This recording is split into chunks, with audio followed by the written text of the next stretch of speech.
Oh, I thought you were going, yeah, where's mine? Oh, no, I get one. How long does it take to switch banks? You just need to let me know, like, next week would be great, because we don't get paid next week, so I can enter the And then we go information. in? Yeah, I hate to do it, but you know, they got this thing that one of these banks, you get $400, and after you deposit like $1,000, and I thought, well, heck, why not do it? What bank is that? Okay, so what, I just call you up? What bank is that? I think it's, the one down here in Oak Ridge. No, the, is that Truist? Jones, how you doing, I sir? got a Truist. I'm old and Yeah, slow. Thank you for I don't know asking. if it's Truist or not. I got a What Truist. you doing? Hope you're well. Yeah, I'm good. What about yourself? Doing good. So I'll be hollering at you. Well, good to be seen. Because I think you think it's pretty Doing smooth? some renovation work, had to move a lot of stuff this past weekend inside my house. Yeah. And I'm not as young as you might think, and so moving wardrobes and stuff. Yeah, well, Young man's job. It is a young man's Well, that job. can finish you off, you ain't My careful. back is not, Yeah. so if I stand up during the middle of a meeting. Okay. it's because I'm- We understand. I've been to the point where I had to lay down. Well, I don't know if y'all ever seen me, I do that sometimes. No problem whatsoever. You see me stand up. If I call on you, you can just say, no, just wave your hand, I'll pat. You know, if I call on you when you stand up, Okay. okay? Ladies and gentlemen, it looks like it's 7 o'clock. Good evening. It is July the 10th, 2025. This is the normal July Town Council meeting, and I will call it to order. If you would, please join me in the Pledge of Allegiance. I pledge allegiance to the flag of the United States of America and to the republic for which it stands, one nation, under God, indivisible, with liberty and justice for all. Amen. Vacation or shall I? I didn't call you. Yeah, I guess so. Be glad to. Mr. Jones will do our invocation for us. You'd bow your heads, please. Oh, Kurt, Hello. that's a good time. Now, it's Jesus calling. It actually is. Answer that one. We good? Yeah, sorry about that, guy.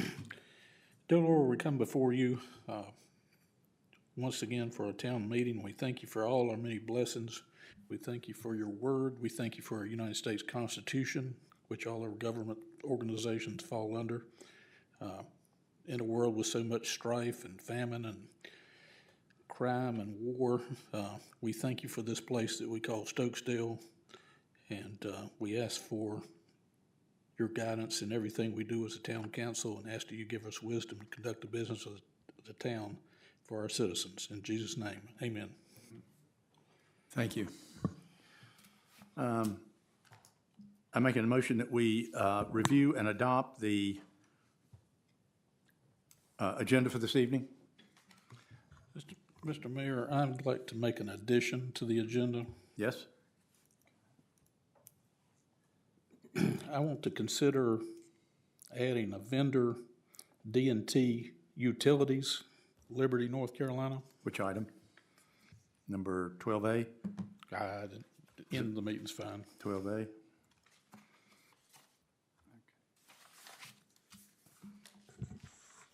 Without objection? Mr. Mayor, were you going to add an item? I will. regarding- I will okay. take care of ours. Yes, sir. 12A. 12A, yeah. I'd also like to add an addendum to the agenda, if I may.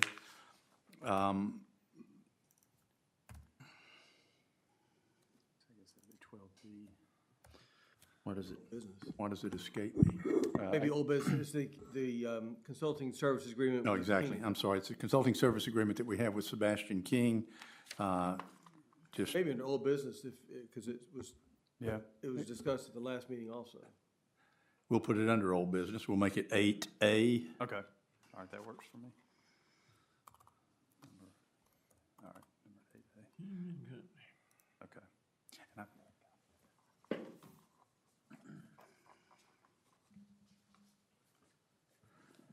don't let me forget, when we get to that, I've got a draft, that copy of that draft as it is, so if that'll help.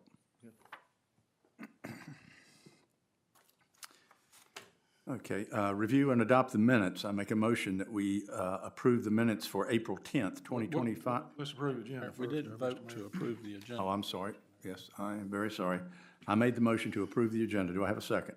with the changes. I'll second it. No discussion? Mr. Landrith? Mr. Jones? Aye. And I am aye. Now I'll make a motion that we adopt the minutes for the regular town council meeting of April 10th, 2025. Do I have a second? I'll second. Any discussion? Mr. Landrith? Aye. Mr. Jones? I'm aye. And I am aye. I make a motion that we adopt the minutes from the 4/21/2025 special call town council meeting. Second. Any discussion? Mr. Landrith? Aye. Mr. Jones? Aye. And I am aye. Do we have a Stokesdale Fire Department report? I've got one. Fire yes. District report?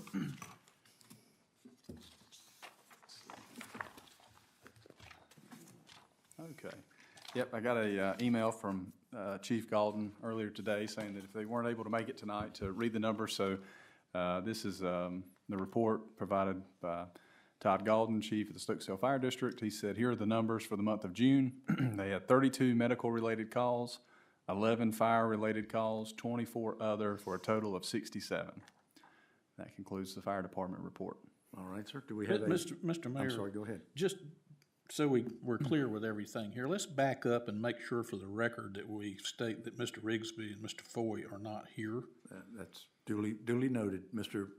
Wagner, if you would, please. Yes. I meant to do that in the beginning, and I'm sorry I did not. Yes, Mr. Foy and Mr. Rigsby are not present. Okay. Yes, sir. I'll make sure that's notated in the minutes. Okay. Guilford County Sheriff's Report. I believe you have that also. Yes.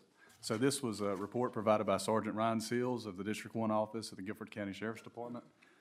So for the month of June, the Sheriff's Office responded to 146 calls for service in Stokesdale, which resulted in 16 case reports.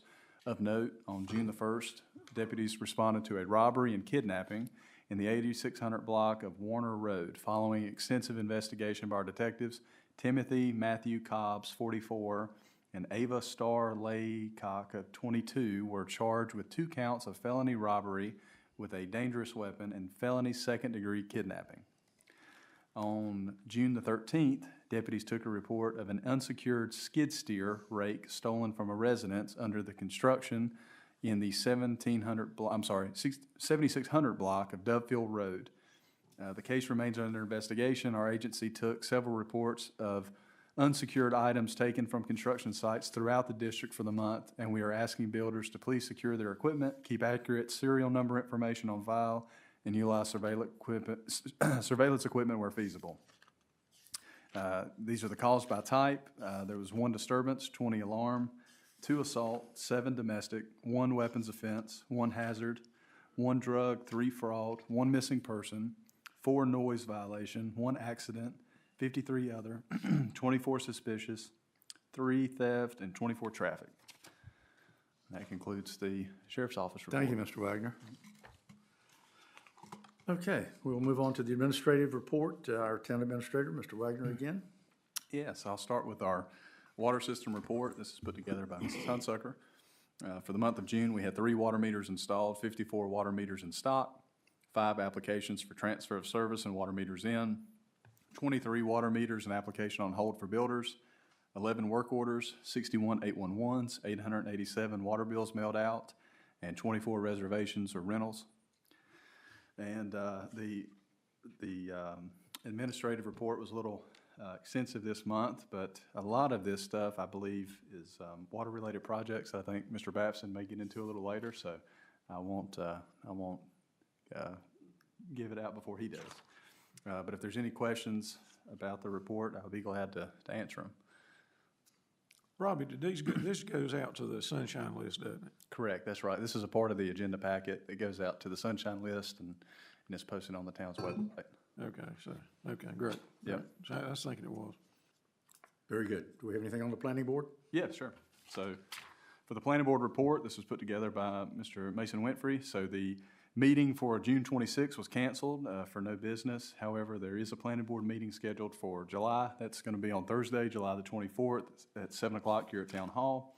And of course, during that meeting, there will be a public hearing held to receive comment and to consider proposed updates to the Town of Stokesdale Development Ordinance.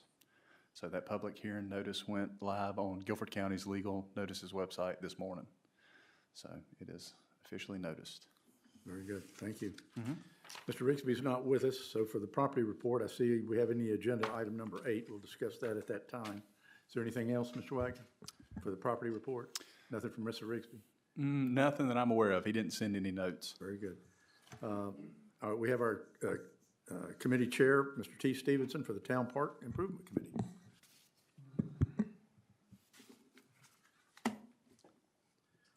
Good evening, Mr. Good Mayor. evening. Council. We continue to evaluate various options to enhance the safety and security and aesthetic appeal of our park. And in that, we have made good progress and are moving forward with a couple of recommendations that were made last month and approved by council. The first of which was I did go ahead and order the 2 signs to be to use to refurbish the main sign here for Martins Meadow Town Park. They are 2 3x5 aluminum signs that will be wrapped in a picturesque name and will be just screwed onto the existing sign up there. They have been ordered, don't have a receive by date as yet, but I should in the next few days.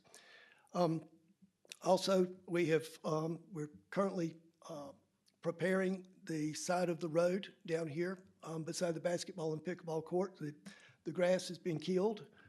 We anticipate the actual fabric and straw to be put down next Monday to begin the process of preparation for the fence to go in. The fence materials have been ordered. They should arrive sometime next week and hopefully will be installed by the end of next week or certainly the week after. The boulders that we anticipate using will be selected in the near future and then delivered and then placed as a final preparation for that site. The plantings that we're going to be using, the rose bushes, will be ordered later on in the fall when the weather's a little bit more conducive to accepting new plants and promoting growth. So that'll probably be September or October before we do those.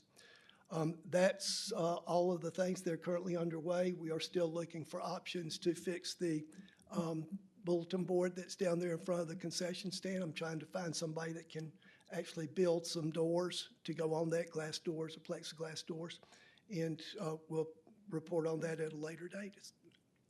Any questions? I'd like to add that we also have the Pepsi vending machine that has been added in front of the concession stand. I don't know that it has product in it, but I know the machine is there and it's cooling and it's ready for product. So as soon as they deliver the product, which I would hope would be before the week is out, we'll have product down there. If I may, and Sure. this may have already been taken care of, but once we start spending money on the shoulder of the road down there, maybe we could put some of our plentiful orange barrels there to keep people off of the area we're working on. Otherwise, we'll probably have people parking on it. I know we got our own, we got plenty. I don't know if the contractor can do that or town staff or Jimmy Landers, but somehow maybe we could utilize those and so that people don't put ruts in it. I don't want to do that. It might be unsightly. Well, you feel right at home in North Carolina if you're traveling up and down the road with orange barrels on it. We're good on that. So Mr. Stevens, We are good. I spoke about that on Monday. We've actually discussed those exact options with the landscaper. All right, thank you. His He'll go crew's in gonna as put them soon as out. he completes the straw. And one thing I'll add, while I was thinking about this, I got an email just before the meeting from Mr. Mike Hunter down at the soccer field. He said that they'll deliver the sand for, the project that you all approved a few meetings ago for him to go down there and do this deep tine aeration and sand. They're going to deliver the sand on Monday and Tuesday, and then his crew will be out there next Wednesday to start working on this field. So it'll likely take them a few days to get all that done. Have we notified Parks and Rec of this so that as far as practice is concerned? We will. So Okay. like I said, I just got the email, but they'll be the first people that I reach out to after I tell you guys just now. So they knew this was coming around this time. He estimated the date of the 15th. So Probably be a good idea to post it on our website, Facebook page, that the fields are closed for Good idea. renovation. Be glad to. I have a question also there. At the first shelter, there is a red box that's full of books. It was a complete surprise to me. Was that approved at some point? Yes. Oh, it's been there for a long Been there time. about Has 10 it? years. That's how observant I am. That's okay. I think it was there before the shelter was built. Oh, do you really? Oh, okay.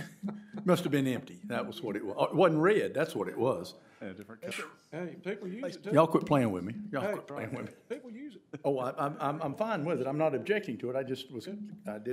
I wasn't president last April and May, so anyway, whenever it was approved. Moving right along. Very good. Anything else? Thank you, T. Thanks, T.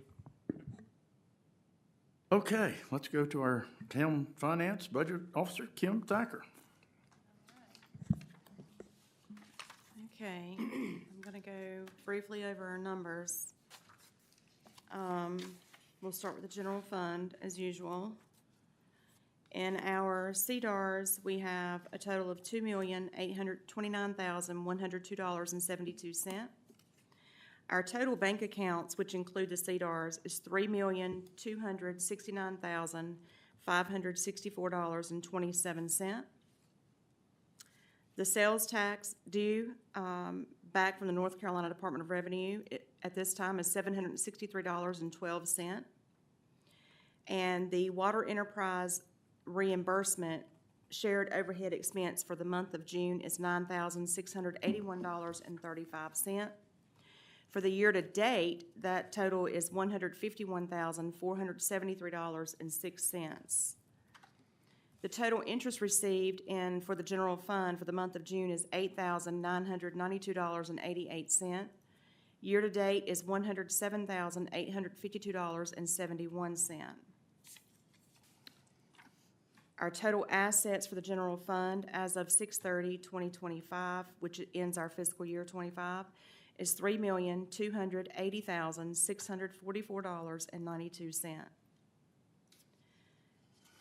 And for, just to let you guys know, I did receive confirmation from the LGC for approval of the audit contract between C. Randolph CPA PLLC and the town of Stokesdale. It has been approved.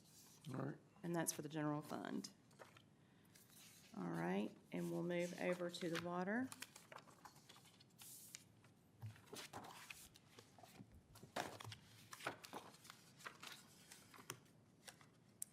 Our total CDARS for the water enterprise is $1,615,342.02.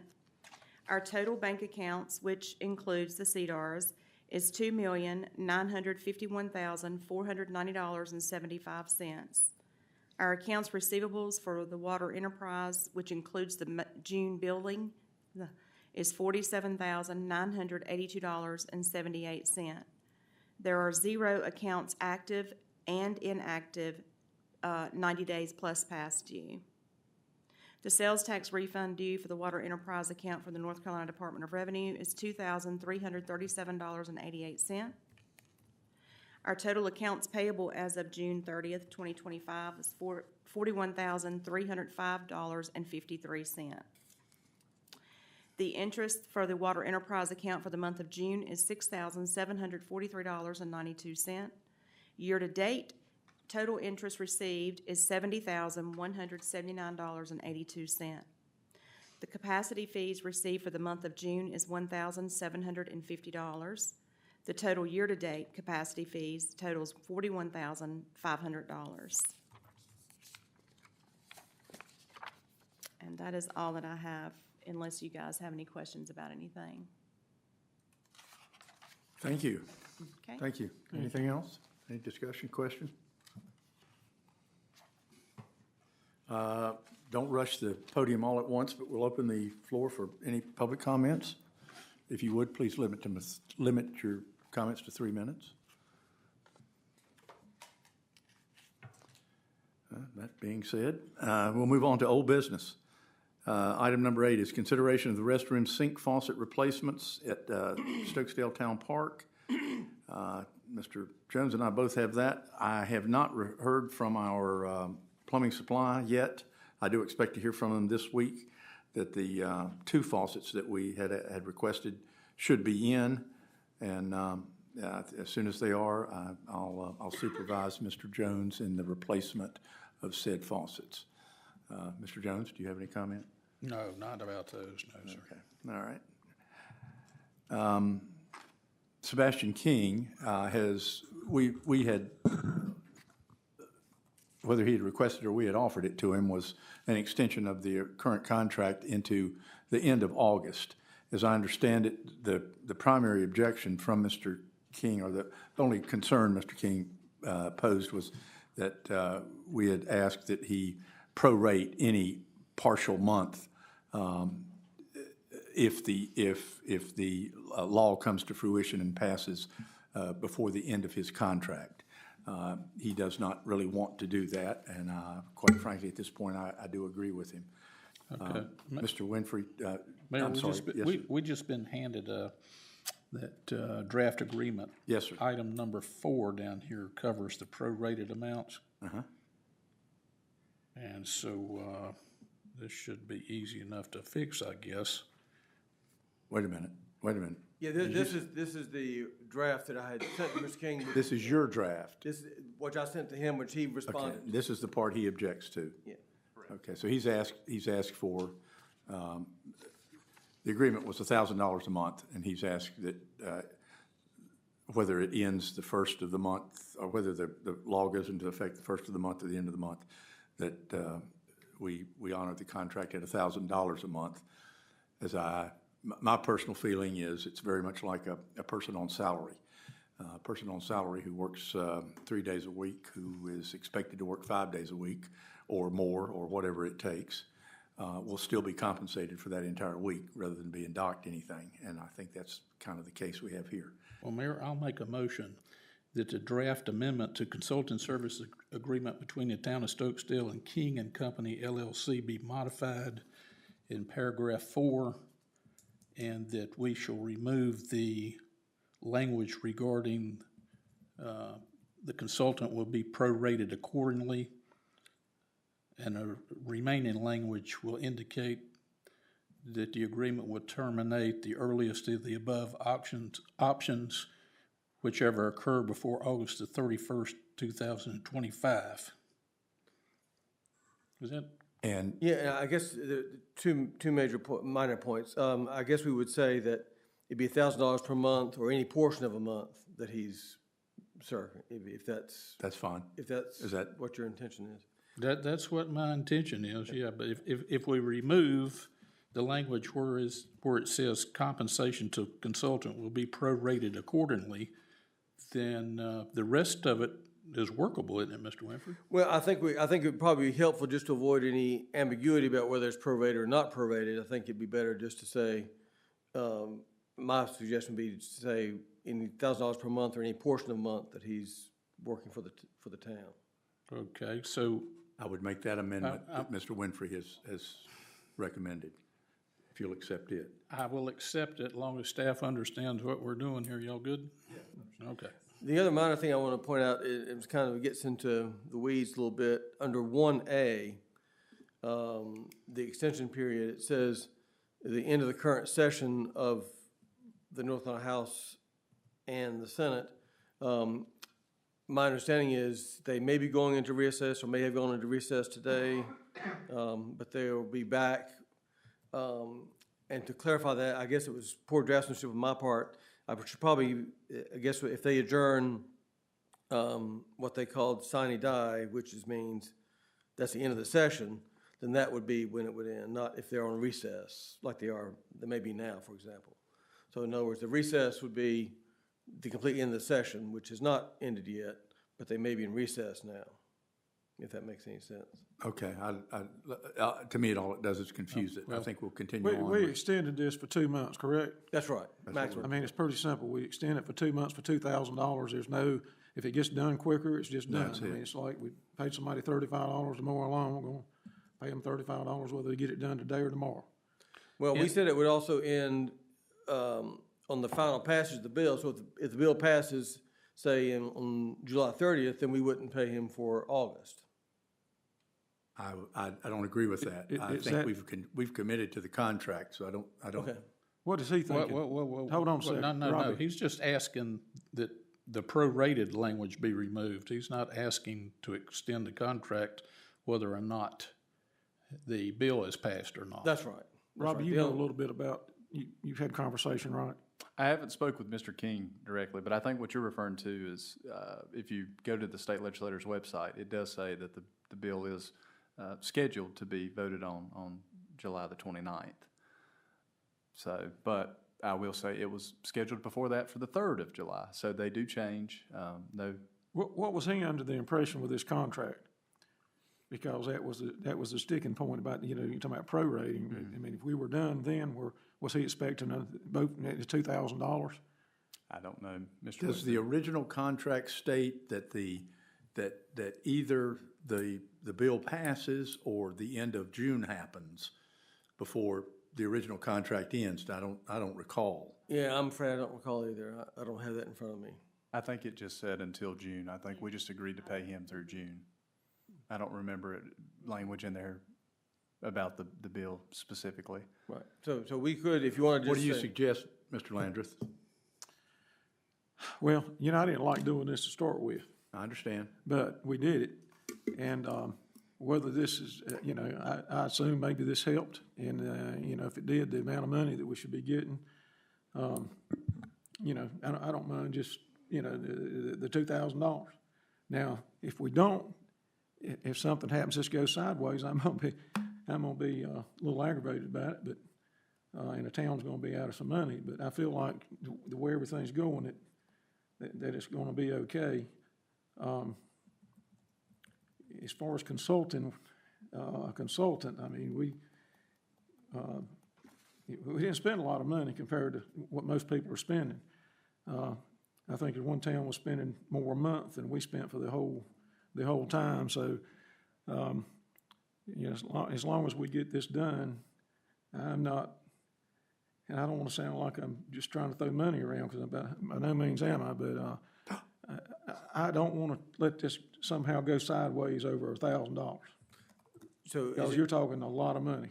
So are you saying you'd like for it to him be paid the $2,000 a month for the next 2 months If- regardless? If that's what he had on his mind, Okay. and that's what he's thinking. Like I said, I didn't want to do this to start with. I don't like lobbyists. I mean, I shouldn't say I don't like lobbyists. He's a good guy. I don't like that process. I understand. That we have to go through, have somebody like that do that, but that's the way it is. So that's what we did. But, and I don't want to go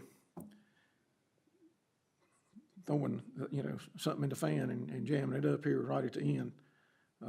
And I also don't want to seem like $1,000 is not a lot of money, because it is. We can buy a trash can with it, but it really just depends on what did he think? Well, understood. Like I said, I haven't spoke with Mr. King directly, but my understanding was that he was just not a fan of the proration. That was the Well, biggest I concern. took that to mean he didn't want to be a month prorated and divided up. I by no means am going to vote to extend this beyond August the 34th, 2025. We're missing a couple of council members here that, would want to get their input before we did that, if at all possible. And there's always the August meeting, I guess, if we need to come back and modify something here for some reason, something strange happens. But I thought the objection was the language about being prorated, and my motion removes that language. Correct. So thus, I thought I was correcting the problem. Yeah, that's the only problem, and the other one was kind of a clarification under one is what was meant by the. I got that. I guess if we have to make another round of this, I would like for Mr. King to make his request to this board in writing, email, something. So if we can't get there the second time, we'll be there the third time. Was there did he send us something initially for this 2-month extension? I know that this is what we wrote up, right? Correct. No, he's not sent anything.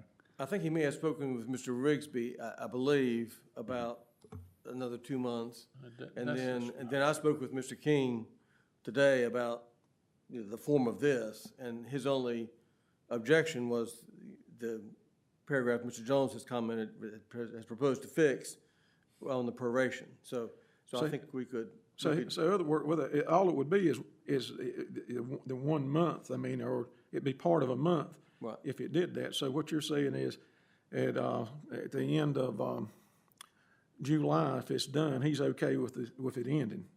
That was my interpretation Okay, of well, what he said. then, let's do it that way, and then if there's some kind of objection, then we'll handle it there. But Okay, we'll keep this language, then, we'll amend the language, I'll amend it, if the motion passes, I'll amend the language to reflect Mr. Jones's comments on number 4 to say a portion of the month. I'd like to add the amendment too, that if it is approved and after we've had to review the contract from Mr. Winfrey, that the mayor be authorized to sign the contract. I'm agreeable to that. yeah, that'd be fine. Okay. Do I have a second on Mr. Jones's amendment? Or, I'm sorry, do I have a second on Mr. Jones's motion? Neither one of you seconded my motion. Oh, really? Okay. It's Well, up to y'all. I'll second it. I'll second the motion. I'll second the motion. Any further discussion? Mr. Landreth? aye. Mr. Jones? I'm aye. And I am also aye. New business, discussion of present and future town water system projects with Hazen and Sawyer. We have with us Mr. Babson this evening.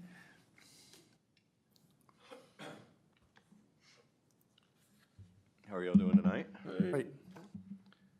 I'm Aaron Babson with Hazen and Sawyer. It's good to see y'all again. Likewise.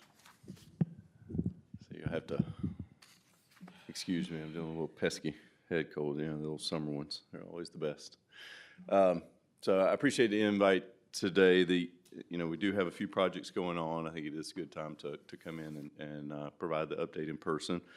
We're going to have some decision points here coming up pretty soon, so we'll be setting up some meetings out individually, and hopefully we can hit multiple projects at a time.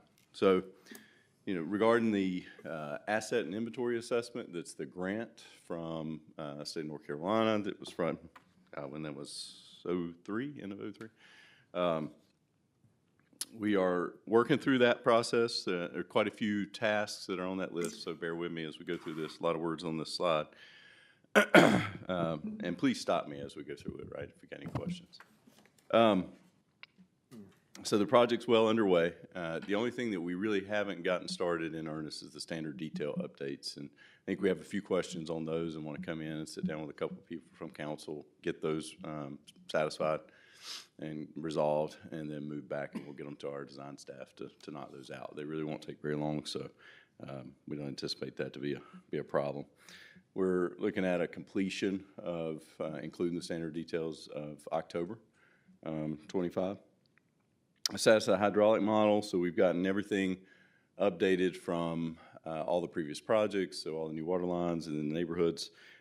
We have updated the demand data to the new 24 billing data, using that full year. And we're currently working on building those scenarios for any improvements that need to be, or that could be completed in the system in the coming years to improve either water quality or flow throughout the system. And so I think at that meeting, we'd love to have a fire department there as well to understand what they're seeing and what struggles that they've seen from a flow standpoint around town, right? So once that scenario development is complete, we'll prepare the 10-year CIP, which is a deliverable requirement of the AIA, and we'll go into the final report. SAS of the rate study, so we're looking through, we've created a dashboard. We have a draft of that. We'd like to show you, really all that means is looking at the overall rate model. And so we'd come in, show you what numbers are coming behind that, what that is showing us to be your proposed current rates going up. And we'd push those into the CIP, right, as the funding source for those future projects. We're working on the checklist for any inspections and plan review process. We've got that at a draft status and want to present that to you. So we do that in that meeting as well. And I think, for some of these, we'd like to go ahead and send them over early. That way you've got an opportunity to read through them before the meeting. The AMI review, so we've got our AMI team working on that. We're doing our best to make a case study for a system with the number of connections you have. Sometimes that can be difficult. Working through different vendors to see what they offer for some of the smaller systems.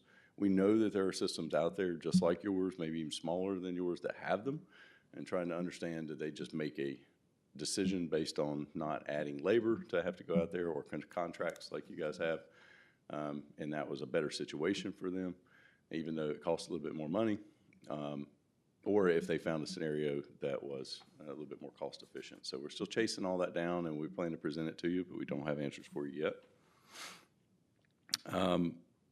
The big piece of the contract that is complete is the valve location and exercise program with Hydromax. So they've gone through the town, and we'll go through the results of that. Tried to touch every valve, but you know, I think there were 70 or so that will come up on the next slide that they could not find, and then 2 that were inoperable. So what we'll do is we'll go through and prioritize those valves, put together projects, packages of projects for you guys. Mr. Babson, excuse me, Yes, what sir. were those numbers again? They'll come up on the next slides. Don't quote me on Okay. the ones I just said. We'll get to them in just a second. But what we'll do is we'll package those, prioritize the important ones. You know, if there are redundant valves back to back, we might say, let's go do one of them in the first project. You can come back and get the next one later as part of a different package. But putting those together in comfortable packages that you're willing to fund over that year to one of your on-call contractors and vendors. So getting to some of the Hydromax results, the next slide, Robbie. So they looked at 527 mainline and hydrant valves that were investigated. And as you can see that all around town. The next slide is going to show you 2 that were found to be inoperable. One of those was missing a valve nut completely, and on top of the operator, the other was spinning freely. So you've got something in the gearbox, likely broken. The other one, the nut's probably in the bottom, and the key broke off. So, but it is going to take somebody to go dig that up to replace it. So those are 2 that we know that we've got to dig up. These are 79. I apologize, 79 that were not found. So those are either paved over, or they're covered, buried, or they're just in a different location than what the GIS and CAD drawings showed them to be.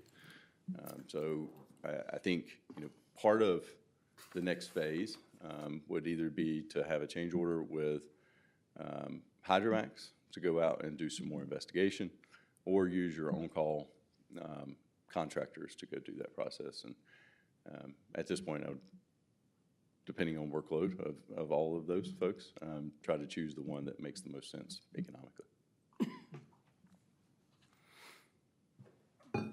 Any questions about Hydromax before we move? Moving right along. How's the? Okay, how's the- I'm still not sure I'm hearing you right, Mr. Okay. Babson, because I have some numbers in my mind that were reported to me initially. So we have how many valves that won't turn, how many are stuck? There are 2 valves that were found to be inoperable. Okay, that's good. That's way below what was reported to me. That's right. That's right. And so that's as a result of the unaudited data that was in the dashboard and on their site where they were reporting it as they were doing it. And so they had to go back in and look at the notes and do the quality control checks. And so, Are they sure they got this right? yeah, I mean, I haven't found them to be wrong. So All right. you're saying there was only 2 that wouldn't turn? There's only 2 that would not turn. Really? I heard the number was a whole lot higher. Yeah. Now, there were some more that they couldn't get an operator, they couldn't get the valve operator on, that were up against the side, right? And so You we've got have, that number too. you have 2 that they can't get to the stems. Stems are Had inaccessible. 2, one that spun freely, like it's either not connected on top of the valve, or there's a broken piece inside that gearbox. And one that did not have an operating nut on top of the stem. Do you know whether or not they're hydrant valves or mainline valves? I do not right Okay. offhand, but I can, We'll get to that then. I can, All right, so there are how many that Down the are one. lost and can't be found? There are 79 that cannot be found. Okay, that's kind of backwards. Let me make sure I heard that number, 79. Not 79. 79. 79, that's right, of the 527. So we don't know if they work or not, we just We know do we can't not. find them. No, we can't. Looks Okay. like one of them's up my yard. Okay, well, that's 3 times as many lost as I'd originally been led to believe. So these are final numbers that you say they've been audited. This is Yeah. what we're gonna rely on to go forward with. That's right. You know, especially the ones there on 68, Jimmy, I mean, likely they're paved over, right? I mean, DOT came in and did a project, paved that road. I don't know when the last time it was paved. You probably would know better. We you know, we It's don't not- have to have It's not them. abnormal that they get paved over. We don't have to have them now, but of those 79, we do have a breakdown between blow-offs, hydrant valves, and mainline valves, right? Yes, absolutely. When I click on one of these dots, I can tell you exactly what it is. Which one it is, that's right. You know, on 68, that's just not, since they put the system comes down below my place on the other side of the road, and then it cuts across there at, around Dorset Downs. And they really haven't done any, widening roads or anything like that right in there. Well, I mean, it's not a whole lot right there, but, you know, so I don't know. Is there a turn lane there because of the subdivision, because of North Ridge subdivision? North Ridge? No, it's nothing that's been added. A turn lane? There's not a right-hand turn. It's been there. It's been there, okay. Yeah, it's been a turning lane there for a long time. Okay. And then, like, you know, going across Bells, they put a turning lane, but, the water runs on the other side of the road at that point. So I don't know, it might be something we just, man, we're gonna have to find them, so. You know, the ones I really scratch my head on are the ones that are in some newer neighborhoods here. Backside of North Ridge, one at the backside of the neighborhood down here. You know, it just tells me the contractor's likely grading the properties and covering up a blow-off valve, or, I mean, they're probably pretty easy to find, but they just didn't have the equipment to do it that day. Right. Okay. I'm sorry I interrupted you, young No, man. you're fine. No, those are all good questions. But I think I feel like a good, one of your vendors could take a couple of days, and I'd be surprised they can't cut this list in half. Now, there's gonna be some that are paved over, you just can't find, but I think there's some that are likely. You know, they used metal detectors, and Hydromax did, I mean, looking for the valve, and they'd go up and down the line. They did not put a locator on it. So there, you know, there was no kind of where they could sound it. But they did use metal detectors, and so if it's within a couple inches, they would have found it. But if it's 6 inches, I don't know if they do or not. We're in better shape than we were to start with.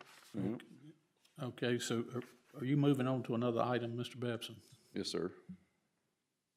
Not before you, I mean, if you've got any more questions on that. Well, I'd rather you finish first in case you cover something, then I don't have to ask you, but I have a list here of some concerns and questions and what have you that I'll cover with you and the other council members here, so. Sure. I'd like for you to finish first, I think. Not a problem. So for the water system pre-construction planning grant, we confirmed our initial recommendation that putting the control valve on the influent valve to the system is your best bet for being able to turn the water over in the tank and keep that water fresh, right? That should be the first thing we try, as opposed to putting a mixing system in there first. It can be a little bit more expensive. This should be a little bit more affordable option. And so it doesn't mean that we won't have to do that in the future, but I think that this will likely take care of the water quality issues. When they existed, honestly, we haven't seen them in what years, right? Okay. How far are we away from having a design done for that system? So, yeah, so that's what we're going to talk about today.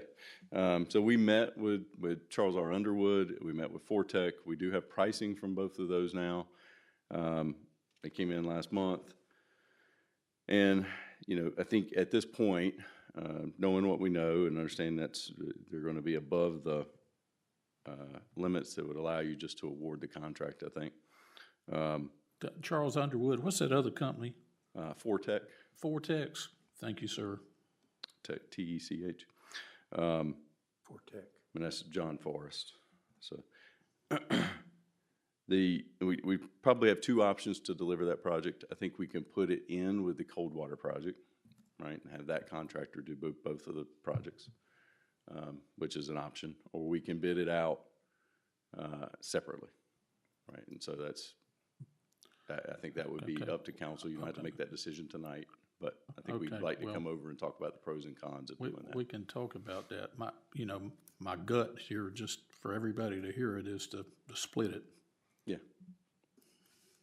I think there could be some economy of scale if you put them together, right? I mean, so you could get a little bit larger contractor, has a little bit more buying power. If you have somebody that can do both projects, they already have the equipment out here to put in the valve, do the thing. I mean, right? So there could be some savings if you do both, but at the same time, you may not get it done on the timeline that you're looking for, right? Unless we prioritize that work in the cold water contract. And we can make right? that decision later.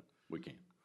So we want to come over here and we want to talk about that. So what we know is that the planning grant funds will not fund construction, right? So we've got to look for the cost, the money to do that. I think depending on where Coldwater Road came back, and the 65 line, there could be some money that's left inside of that grant that would allow the opportunity to potentially get this project done, is our hope. And so, like I said, we want to schedule a meeting. I mean, I think a lot of these meetings can be combined, right? Like I said, but before we can finalize the documents, because I think depending on how it's going to be bid, if it's two separate projects, there's a little bit more level of effort to put together that front end documents again and put together the specifications to bid them separately as well. So before we go through that effort, we want to make sure that we're all on the same page. Okay? Okay. All right, Coldwater Road and then waterline extension project. So we're at 90%. We've sent those over, I think, back in May, I believe it was, for review. We need, there were a couple of decisions that need to be made, one on whether we want to do the stub outs or not. So we're going to talk about that into the streets that are perpendicular to 65. So we'll go through those tonight. Again, no decisions have to be made, but I hope you have the information you have. And then we've also sent a summary table over that Robbie can provide to you.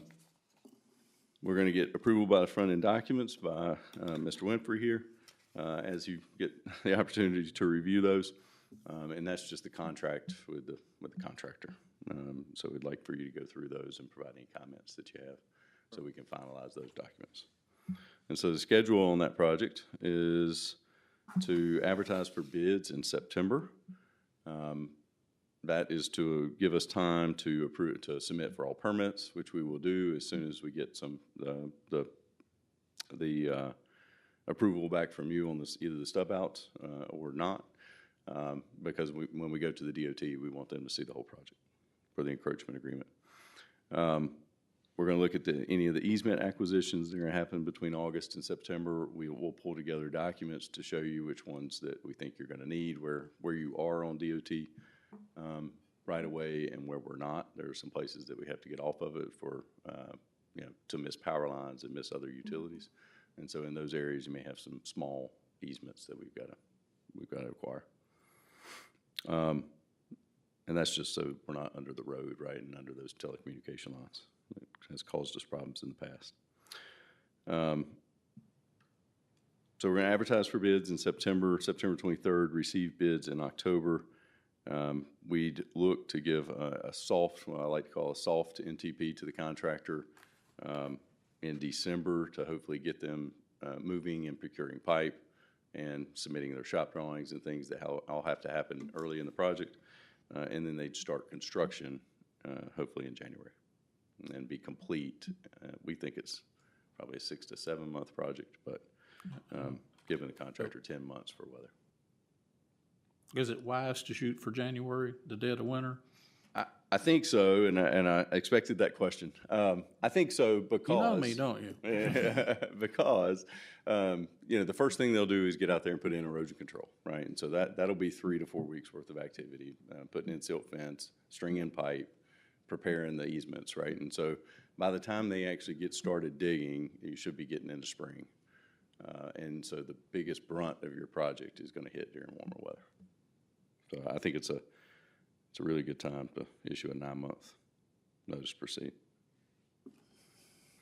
Now, this does mention, Kim, that we'd look to do final disbursement between DEQ and DWI. I think this is actually a Guilford County project now that I read that, right? So the funding for Coldwater Road is being funded from the Guilford County ARPA grant, that's right. Right, so will that be a reimbursement process to Guilford County? Is that how that's gonna work? That's Okay. right. All right, That's right. so so you can ignore that note, but it'd still be similar process. We'll just be getting it from somebody else than what we showed here. Quick question on the easement acquisition. So who's going to be approaching and negotiating with the property owners about the easement? That's part of the questions we're gonna have for you. Whether that's a process you want us to start, which we would likely hire a sub, need to go through that. Mr. Babson, Mr. Winfrey, could the acquisition of those easements just as easily be called right-of-way acquisition? Yeah, I mean, they're permanent. There are some temporary easements that we need for the borings. So we'll need them during construction, and that's it, and they get them back, right? So they get compensated for the, I've got a reason, and I think, I hope if council doesn't object, as we go forward here, I'd like to call those easements and right-of-way acquisitions, easements, right-of-way Winfrey, acquisitions. Can we do that, Mr. Winfrey?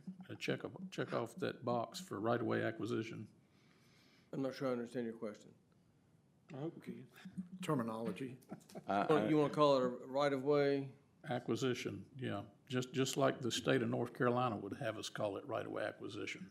yeah. Well, it's not really a public right-of-way, though. In other words, a public right-of-way means the public has a right to go there, whereas our purpose is going to be to put a water line. Just asking, I think you know why. No, I'm not sure. So excuse me. I think, one of the clear differences, right, a right-of-way, I think, is owned fee simple typically, where the DOT physically, it's a public right-of-way that's owned typically by the DOT, where this wouldn't be owned by you. It's, taxes would still be paid somebody else. You're just paying them for the right to have your water line there.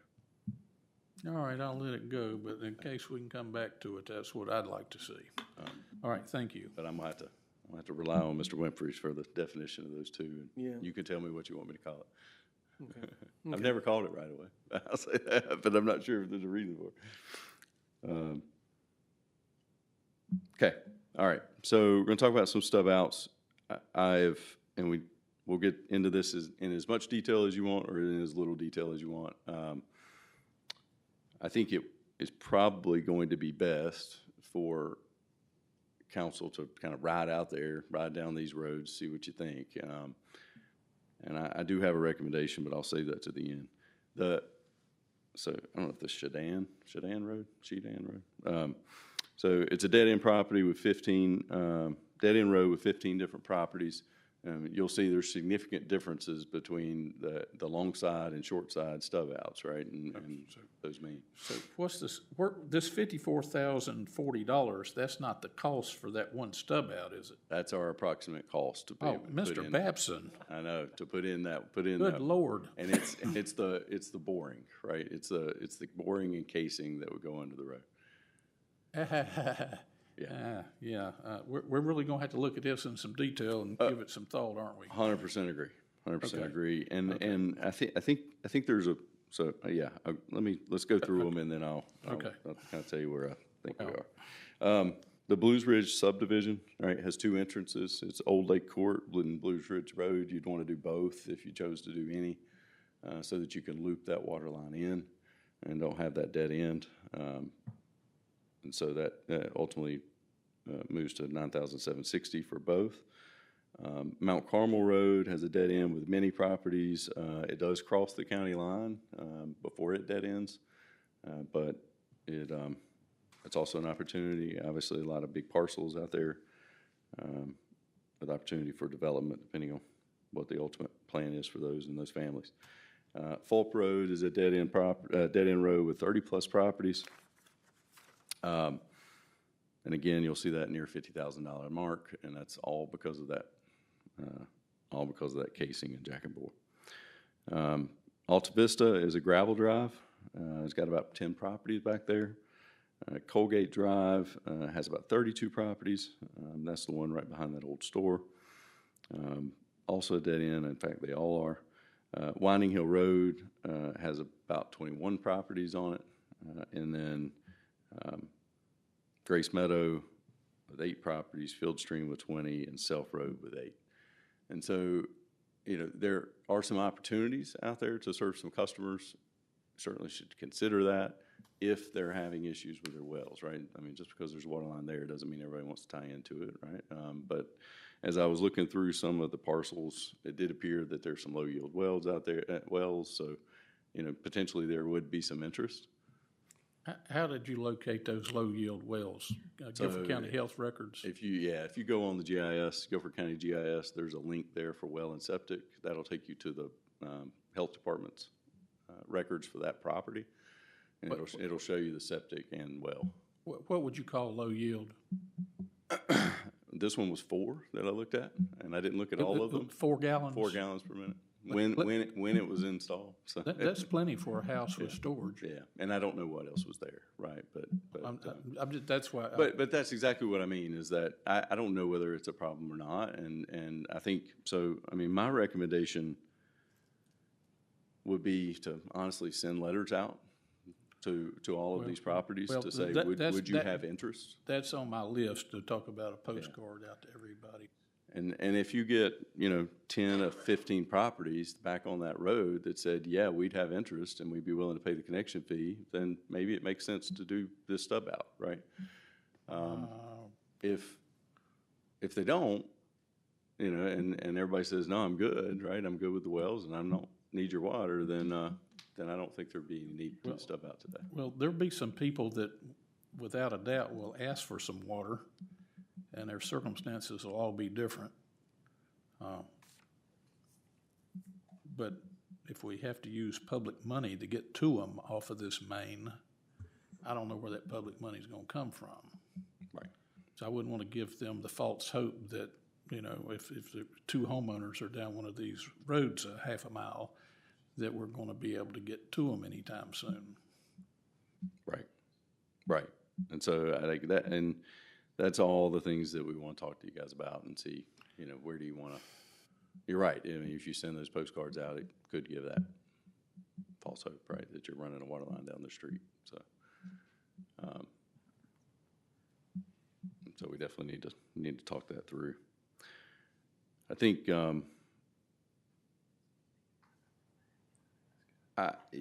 with them all being, if there was a strategic location that looped into another part of your water line, right, another 2-mile water line would loop you down to the other end of town, and there would be some water quality advantages to it, I think a stub out would be a no-brainer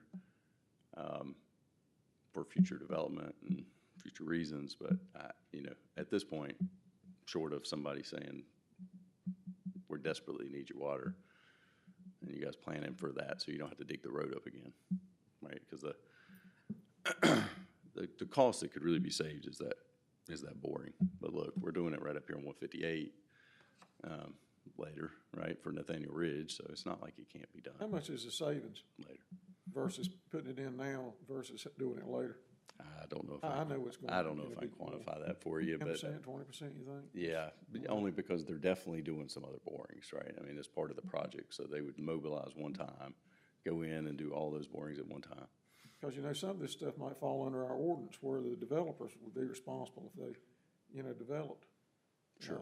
Yeah, absolutely. Yeah, you can't plan for all that. This is just at the roadways. Yeah, because, Sticking to our present modus operandi is the way to get this done economically, so it's not a burden to all the citizens in Stokesdale at the end of the game here. But is there any difference between, technically, the difference between a near side and a far side T here, as far as the engineering goes and what have you? Are there any of these that are closely conflicted with other utilities that are, we need to get it in now because we get there first before it becomes congested? We got any of those type of scenarios? I don't know what else might be coming. Well, Right now, there's no sewer. There's no plans. planned electrical substation, Not that phone I'm company terminals, nothing like that we know of, right? Not that I'm aware of. Okay. No. And, so the only thing that really changes our project is the NCDOT encroachment agreement for these crossings, right? That's what we want to know so that we can get those permitted. If there were any of those that you wanted to do, we'd want to include it in our permit application. In the beginning. Yeah, that's right. All those are dead-end roads, right? They are. Yeah, I mean, some of them, maybe unfair to call them a dead-end road. They're long, right? I mean, they may be 2 miles long before they actually dead end, but yeah, I mean, but they do not. They all come back to 65. Is there any on Coldwater? I can't remember. No, I don't think so. They're all on 65. All on 65. Do you have any more questions? I think I interrupted Mr. Babson. If you would continue. No, you're fine. The last thing is just a couple of updates on 2 of the neighborhoods that are being constructed right now. Woodfield Heights on Eversfield is well underway. It is, just got a call from the contractor today. I think he wants to test in the morning. So we're going to go out there and do the hydrostatic testing, and then he'll chlorinate next week. And so we'll go through that process and get that approved. So that is everything on Eversfield Road that's extended the water system and through the neighborhood. And if you're looking for rocks, they may have a few for you out there. Nathaniel Ridge here on 158. They've got you probably noticed the road plate that's in the road there short of the shopping center. They should be repairing that next week. The DOT couldn't get anybody out here this week, so they'll have somebody out here next week. They want to see that backfill to make sure it's done per their standards. So they're going to witness that, I'm told, on Monday. And then they expect testing and chlorination to be the week after that. So not next week, but the next week, or the following. So They're in luck because DOT's repaving the road right now, so. I saw those valves actually being raised up in front of the water tank, so that was good to see. Figured that might be the case. But they want that backfilled with a diggable, flowable fill because it's underneath the pavement in that section. And so that's what DOT was looking to see. You ready for my list? Absolutely. You sure? You might want to get something to write with. We got a copier. Okay. And I have these in no particular order. I don't have them rated in the order they need to be done or the importance. They're just my list that I created this afternoon. So council may accept some of them or none of them. We've spoken a few times about a capacity projection for our 12-inch main that runs 6 miles to Walkertown. Mm-hmm. How could we get to a first step on that? Can you get us a proposal? Can we make some progress on that? I think we should be able to do that under the AIA because it's part of updating your model. I have made the contact with Winston-Salem there, and I think they're supposed to be working with their modeler. So I should have that. But that is completely based on their system. It's about how much water they can send you, not how much water you can get through it. So I need that number from them. This board doesn't want to be the last one to know that we have a problem. I understood. Agreed. And that was our conversation with Winston. I think, and it's been a little while since I touched base with them, so I'll reach back out. If we struggle to get that answer, then maybe I'll set up a meeting between all of us, right? Okay. Can we get this done between now and Halloween? I hope so, like because we plan on having the AIA done by Halloween. So I'm in just, October. No, I'm not. I don't mean to. So joke, but you're not thinking Christmas, and I'm I'm thinking Labor Day. So They're not. Okay. No, sir. All right. There's a mention in the admin report of an automated meter team that's working on something for us on page 1. What is that automated meter team actually doing? So that's where I was talking about. So that's the automated meter infrastructure, where currently you pay a contractor to go out and read those meters bi-monthly. This would communicate back to, it's something that you indicated that you were interested in back in, and I say you, I mean the council. This wasn't in the that coun- Hazen the and council. Sawyer $84,400 report, was it? It was not. No. This has all been part of the AIA grant-funded project. And so, I mean, to answer your question, though, I'm sorry. This would be a system that would talk back to repeaters, right, antennas or cellular, to come back to a centralized location here at Town Hall where you'd be able to read that data. And so it'd be similar to, you'd have the ability for it to be similar to the way the power company does now, where you can your bill live. How much are we paying for this particular aspect of this work? Is it Not much. Yeah, Not no, much. not much, because this is, what we're doing is a feasibility study. okay, you know, my thinking being that we haven't even gotten over installing the meters with the antenna that we're riding down the road and reading, and there's no problems with that system that I'm aware of. We had a few growing pains with it, but it seems to be working okay now, and we were focusing on getting those on the main roads first. And so I could understand council wanting to pursue a conversation about this. If those meters and transmitters and readers were nearing the end of their life cycle, I definitely don't think it would make any sense to implement this before that point in time. okay, well. I agree with you there. Hey, it happens. Yeah.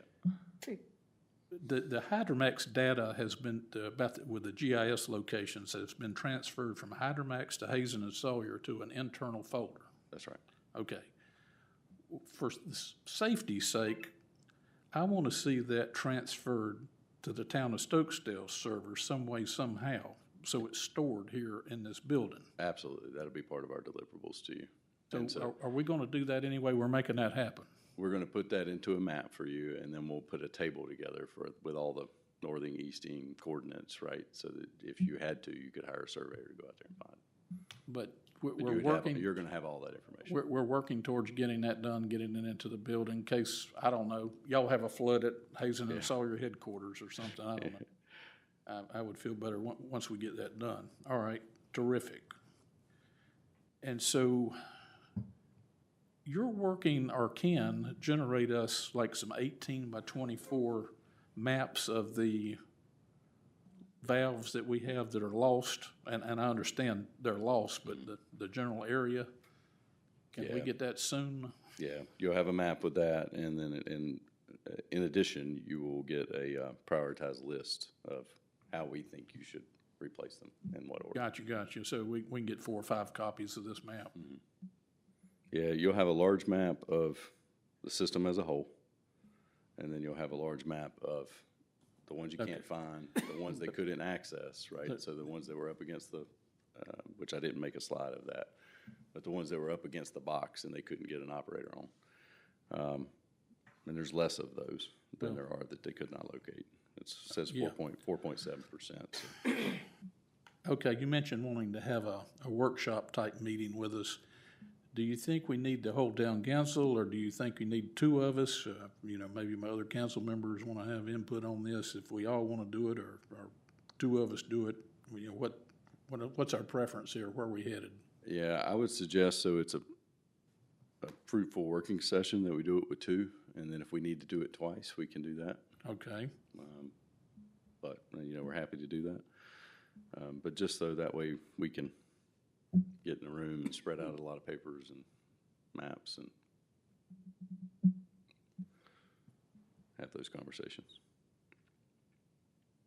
Okay, I had those T's on my list. You took care of that already. Now, my vision as one council member was to get a postcard sent out soon along NC 65 and Coldwater Road to all the property owners, letting them know that this project would be pending and that they have an opportunity to get a tap. Mm-hmm.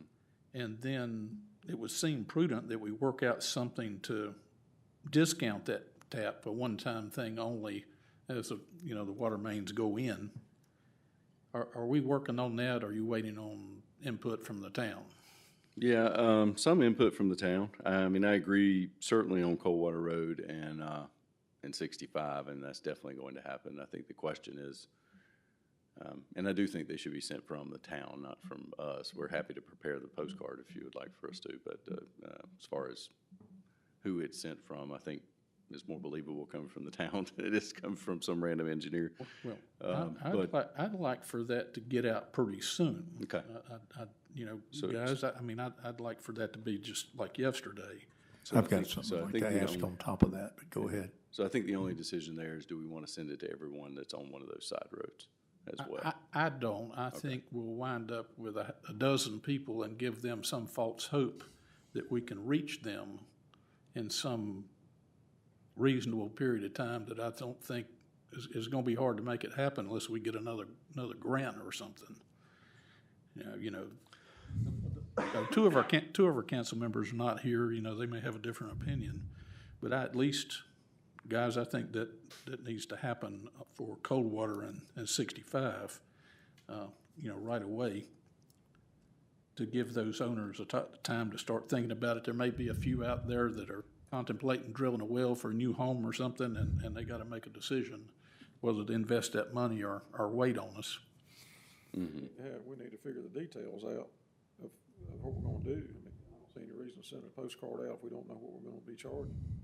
Absolutely. So that was getting to the next part of my question. Can we tie this in with the plans and the bid specs so that the contractor is expected to install these and they go ahead and quote us a unit price or Yeah, some absolutely. accommodation? Absolutely. So part of the package we sent over to Robbie, of things for you to review would be the 90% cost estimate. He just got it last night, so like, this is not, I'm not trying to throw you under the bus. He has not had time to forward it to you yet, and you hadn't had time to look at it, even if he has forwarded it. As part of that, we have a near side and far side service connection estimate, but we call it an allowance, and what we would do is we'd put it in the bid sheet as an allowance. And we'd ask for them to put in that unit price to run from the pipe to the meter. And at that point, you would have a cost that you could then transfer.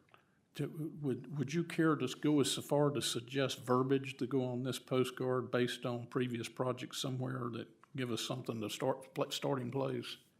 Yeah, I'd be concerned to put an amount, but yeah, Well, setting the amount aside. yeah. But yes, we put the verbiage in there, absolutely. Just, we're asking for a draft of some idea, something to work with. Sure. Yeah, we can get that too. Yeah, I think we just did something very similar. Let me to a add different something to project. that question, if I may. I don't know, you may have it down there Oh, also. by all means, Mayor, I'm just. No, working no on my problem. list. Mr. Wagner, as I understand it, the cost of putting in, of connecting right now to the main is basically $5,400 initially.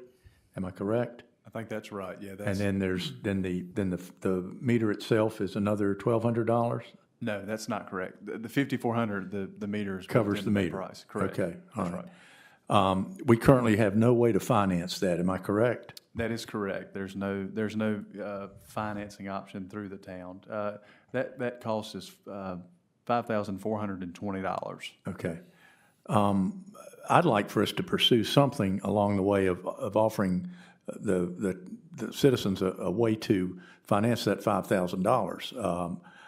I'm not proposing that the town be the banker by any means, but if we could at least give them some option as to how they might go about this, because not everybody's like Mr. Jones that, could come up with it that quickly.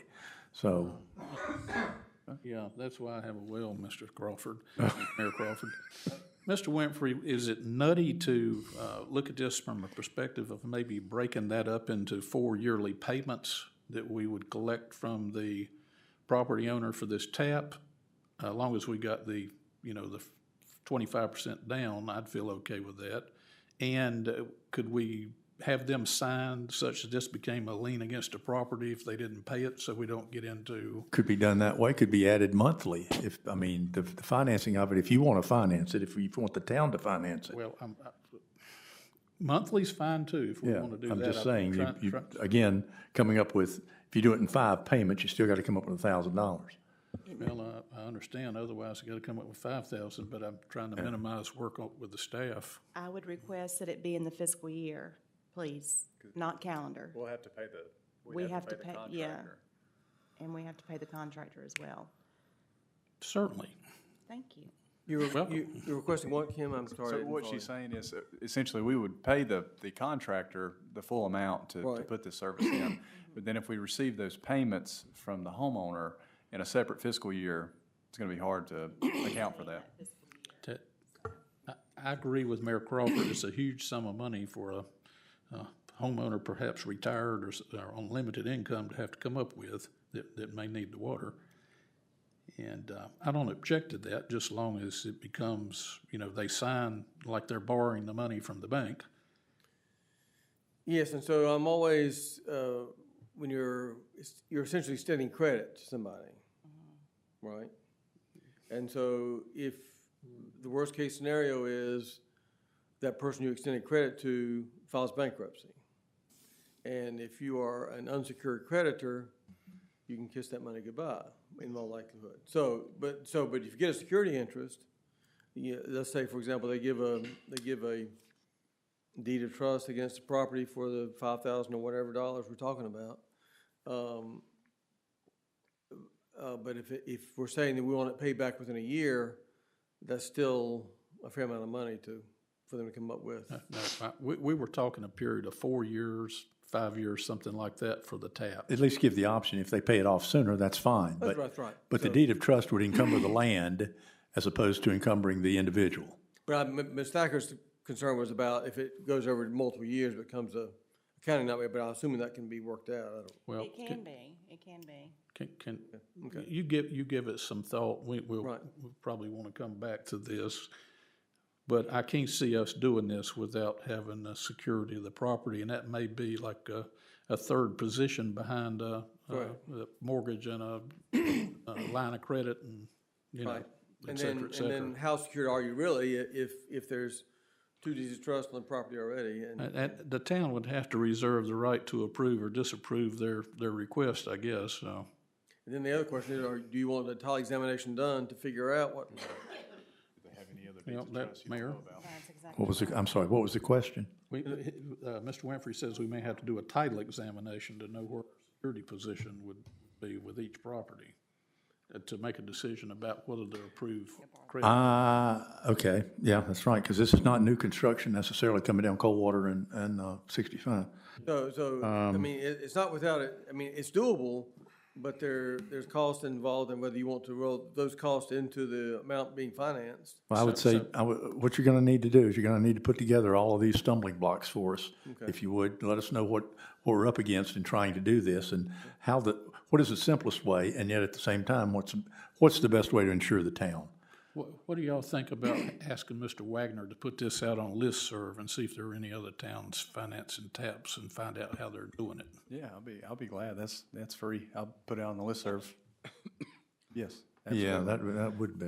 Now, I can't guarantee you an answer, but I can guarantee you I can put it out there. Okay, So well, we'll fair see. enough. But Fair yeah, enough. And it may be a case where the town may not eliminate risk, but can manage risk. Yeah, yeah. As, it may not be airtight, but it may be a manageable issue, and, 1% of the time you might get bit, but 99% of the time you won't get bit. I just know the mess we've had with taps before and unpaid bills, and I don't want to go there again. Well, the other thing too would be if the meter is the last thing in that repayment process, if the meter is the last thing, we can always cut the meter off. Am I correct? Maybe not. Well, that would be a question. Yeah. Okay, if the meter's not paid for, The simplest thing would be for this town to stay out of the banking business. I agree with that. That's why I said if we could go outside to I mean, it's not a factor, but I mean, it would, if a local bank would back this, and let them take care of, title search or whatever they want to do. Our problem is we're gonna have a 3-mile water main and no customers on it if we're not careful here. Stan, people's got property, they can go to the bank. Well, I mean, that's a good they're point. just gonna, That's a good point. remember all those water bills we had was behind and all that, and Mr. Landers makes a good point. Wrote off. I mean, we put it out there, we make it available. You know, if you've got property, most of the time, you can go to the bank and, or somewhere and get it. I mean, who's gonna keep up with all this? Well, that's why I say it'd be better to let the bank do this. I mean, I would. We talk about being a limited service government. I mean, now we're gonna get in the banking business, No, I really don't want to do that. you know? But at the same time, We're having a conversation to see if it's feasible to do this. We may decide it's not. And I have the same reservations Mr. Landers does, but I I've just, done a lot of financing in my day. And, I ended up saying I don't want the bank to do it. don't work out well sometimes, does it? Yeah, well, I mean, we're not a bank, we're just not in the banking business. We're not set up, and you're gonna have to set your staff up right and everything. And, All And- good points. we are in the water business, and And to your point, the bank is in a position to judge somebody's creditworthiness by looking at credit scores and stuff, and I don't think we want to get in that business necessarily. That's what they specialize in. Yeah. That's a good point. a lot more to finance. When you start financing things, you've gotta be careful how you call people on the telephone, you gotta be careful how you write them letters. I mean, you get your rear end sued off just because you make a mistake, and your staff makes a little mistake. I think if we can't find another town in the state that's already doing this and making it work, Yeah. that might be.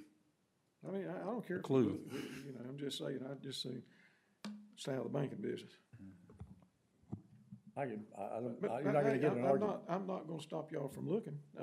Yeah, you're not gonna I'm get just an saying, argument, not from you know, I me. keep hearing about simple, there ain't nothing simple in the banking business.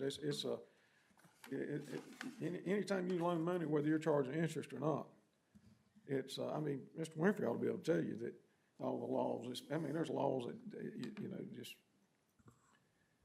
I can't even state them all. It used to scare me to death. I had to take a course every year. You know, when I was doing it, and it was scary. I mean, you know, talking about going to jail and stuff, and saying the wrong thing. I mean, it was, Well, I don't want you Ms. got- Thacker. In other words, if you're gonna be in the banking business, let's get in the banking business. Maybe you can. In the big-time banking business. I mean, let's, you know, if you're gonna do it, because you got to do it right. You have your systems in place. Well, let's, and all that. again, to Mr. Jones's point, let's see what Mr. Wagner's able to find, and we can make the decision at another time. I just think we ought to have an option for the citizens. All right. What else you got, Mr. Jones? Well, I'm glad you asked me that question. Certainly. Mr. Babson, I've noticed that you have Taylor Engineering available to possibly do some inspections for us to save us some money. Yes, sir. And I noticed that you're working on some standardized formatting and inspection forms. Yes, sir. God bless you. I've been wanting to see this for many years. I'm anxiously looking forward to seeing that. If I'm still on council, I may be out there in the seats. I'll still want to see it then. Okay. As you know, we have an elevated tank, and I think you and I talked about the paint fading on the top and what have you. I haven't checked exactly when the last time that was washed out and inspected, but I have an idea that we are, you know, getting right there at it. You got any free advice about where to start with the washout and the inspection and the inspection of the paint on the outside? Yeah, well. I'm not It's climbing the same up advice there. whether it's free or whether you're paying me. It would be I mean, there are a lot of contractors out there that do that and do restoration services. And the biggest one in this area's name is escaping me. We've also worked with a company, we've worked with a few. If I can't remember the other one, I'm not gonna name the. Isn't a suggested interval 5 years? Yeah. That yeah, sound right? That's our suggestion. Yeah, and I think it depends on your water, it depends on the size of the tank, it depends on the age of the tank, but yes, Okay. in well, general, we- rule of thumb, we'd say, we take a can- look inside your tank every 5 years. Can you give that some thought and maybe give Absolutely. us some guidance about what to do Absolutely. next with that? Absolutely. We have some tank maintenance programs, so I'll I'll get in touch with our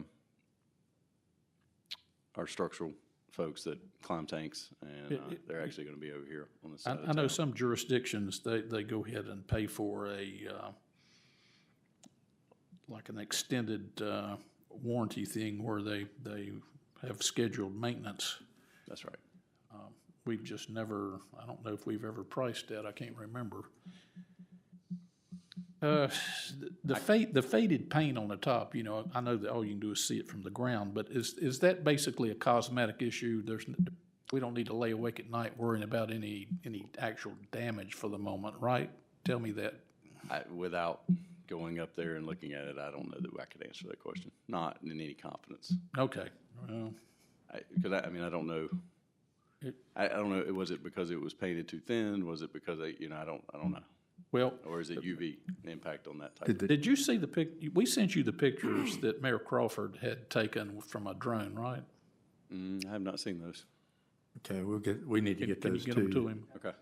I'm sorry, I thought we did that. Yeah, we'll get those to you. Okay. Did you see anything in those pictures, Mr. Jones, that caused you concern? Not me personally, Okay. I'm just a layman at this, but I didn't see any places where It was I could see. peeling or anything, I yeah. didn't see peeling paint, I didn't see any big rust spots, I just saw faded paint.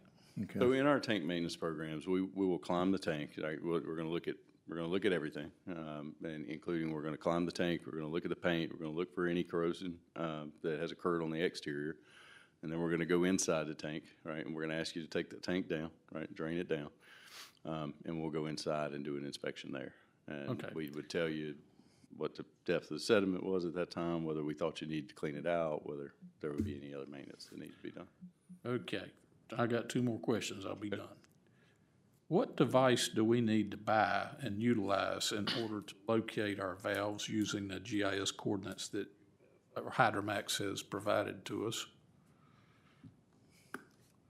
Yeah, wish you'd asked me that question. I have the answer to it in my email, but I don't have it here, but I will get it to you. Okay, so there are, in particular, a couple of pieces of equipment, right, that are on two different sizes of the price spectrum, right? One that's a little bit more affordable, one that is going to be a little bit more accurate, but in the reality, if you're looking for a valve, if you're within a few feet, right, that's good enough, because you can. I would think a few feet would do us. You scared to throw a number out there at the moment for the low side? Yeah, because it was 2 years ago when I looked at the price. Okay, Everything's okay. changing now. Maybe you could whisper it to me I sometime. think it's, so I I get think used to 2 years ago, it was somewhere in that $9,000 range. And that's for that is for a survey grade piece of equipment. Now, you couldn't go out there and call yourself a surveyor, but it's a survey grade piece of equipment that you could put coordinates into, and it's gonna walk you there. Your phone will actually get you pretty darn close too, right? If you have the right app, and we can set that app up for you. Yeah, I just don't want it on my phone. It barely works now. Maybe on Bobby's phone. Well, my last question is kind of tied into this. Mr. Babson, we talked about this when we started with Hydromax. We talked about it while Hydromax was working a couple of 3 times back and forth in this meeting room, phone calls. We asked Hydromax to mark these riser lids with blue paint, and we asked them to mark the edge of the pavement with blue paint. Mr. Babson, they didn't do it. Everywhere I saw, wait, they did in front of my house. Where at? We're gonna have to take a ride. Well, it doesn't, I happened to notice it one Sunday afternoon, and then I started going from subdivision to subdivision to subdivision, and we don't have much of anything in a lot of places. It seems like once they got off the main road, they stopped. And I'm very disappointed about this because this was an important part of all this, and by extension, you know, when I do these things for the town, I lean on asking questions of people like Gene with Yates and some other professionals, Michael Hodges with A&D and people running other water systems. You know, hey, how do you keep your valves located? What do you do? What you don't do? And the guys out on the field that I talk to, that I can think of 4 people, they all depend on the blue paint, and that's why I asked for the blue paint, and now we don't have the blue paint. There's any possibility of getting them to come back and do this on their nickel? I mean, you're gonna have to show me the areas where they didn't do it, Mr. Jones. I'm be- not saying that, be- obviously you witnessed what you witnessed. Everywhere I saw that they did, they located it, they painted them. I'll be glad to. Can me and you take a ride sometime when Absolutely. you're available? Absolutely. And we'll, if I'm right, what we gonna do? Well, I mean, I think it's been a long time, and we've had a lot of rain, and I don't know that we'll be able to. Oh, no, but- no, but- don't. But give there me are the rain areas, I thing. mean, when I leave here, there are areas where I know they did it, and I'm gonna go look at those, and if the blue paint exists, and Well, it doesn't well, exist in the areas you're talking about, then. You know, I but always yes, shoot I mean, it to that's- you straight. We pay them to provide a service, and if there's a reason we don't think that happened, then we need to Well, ask them to come back and do it. it prejudices me against wanting to hire them again. You know, they seem very competent. They got equipment, they got knowledge. I don't know what went wrong here. I'm shocked. I mean, I rode all around town, which I didn't look at 527 valves. I did not, but, after they left, but I rode all around town. I saw a lot of blue paint. I mean, I don't, so I'm shocked to hear that they didn't do it. All I'm right, just we'll get in the same disappointed. vehicle and sort this out. Yeah. Anybody wants to go with us, that'll be fine with me.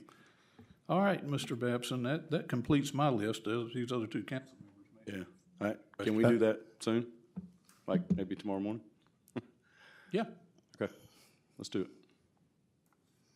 Anything else, folks? Thank you. Thank you, Aaron. Appreciate it very much. y'all don't have any more questions for Mr. Babson? I think you asked all of them. I believe you got it covered, Mr. Jones. I get no respect. All the respect in the world, brother. No, I mean, hey, you just saved me asking anything. All right, consideration of a cost proposal on on-call engineering services, intermittent inspection services exclusively for new subdivision water line extensions. Mr. Jones?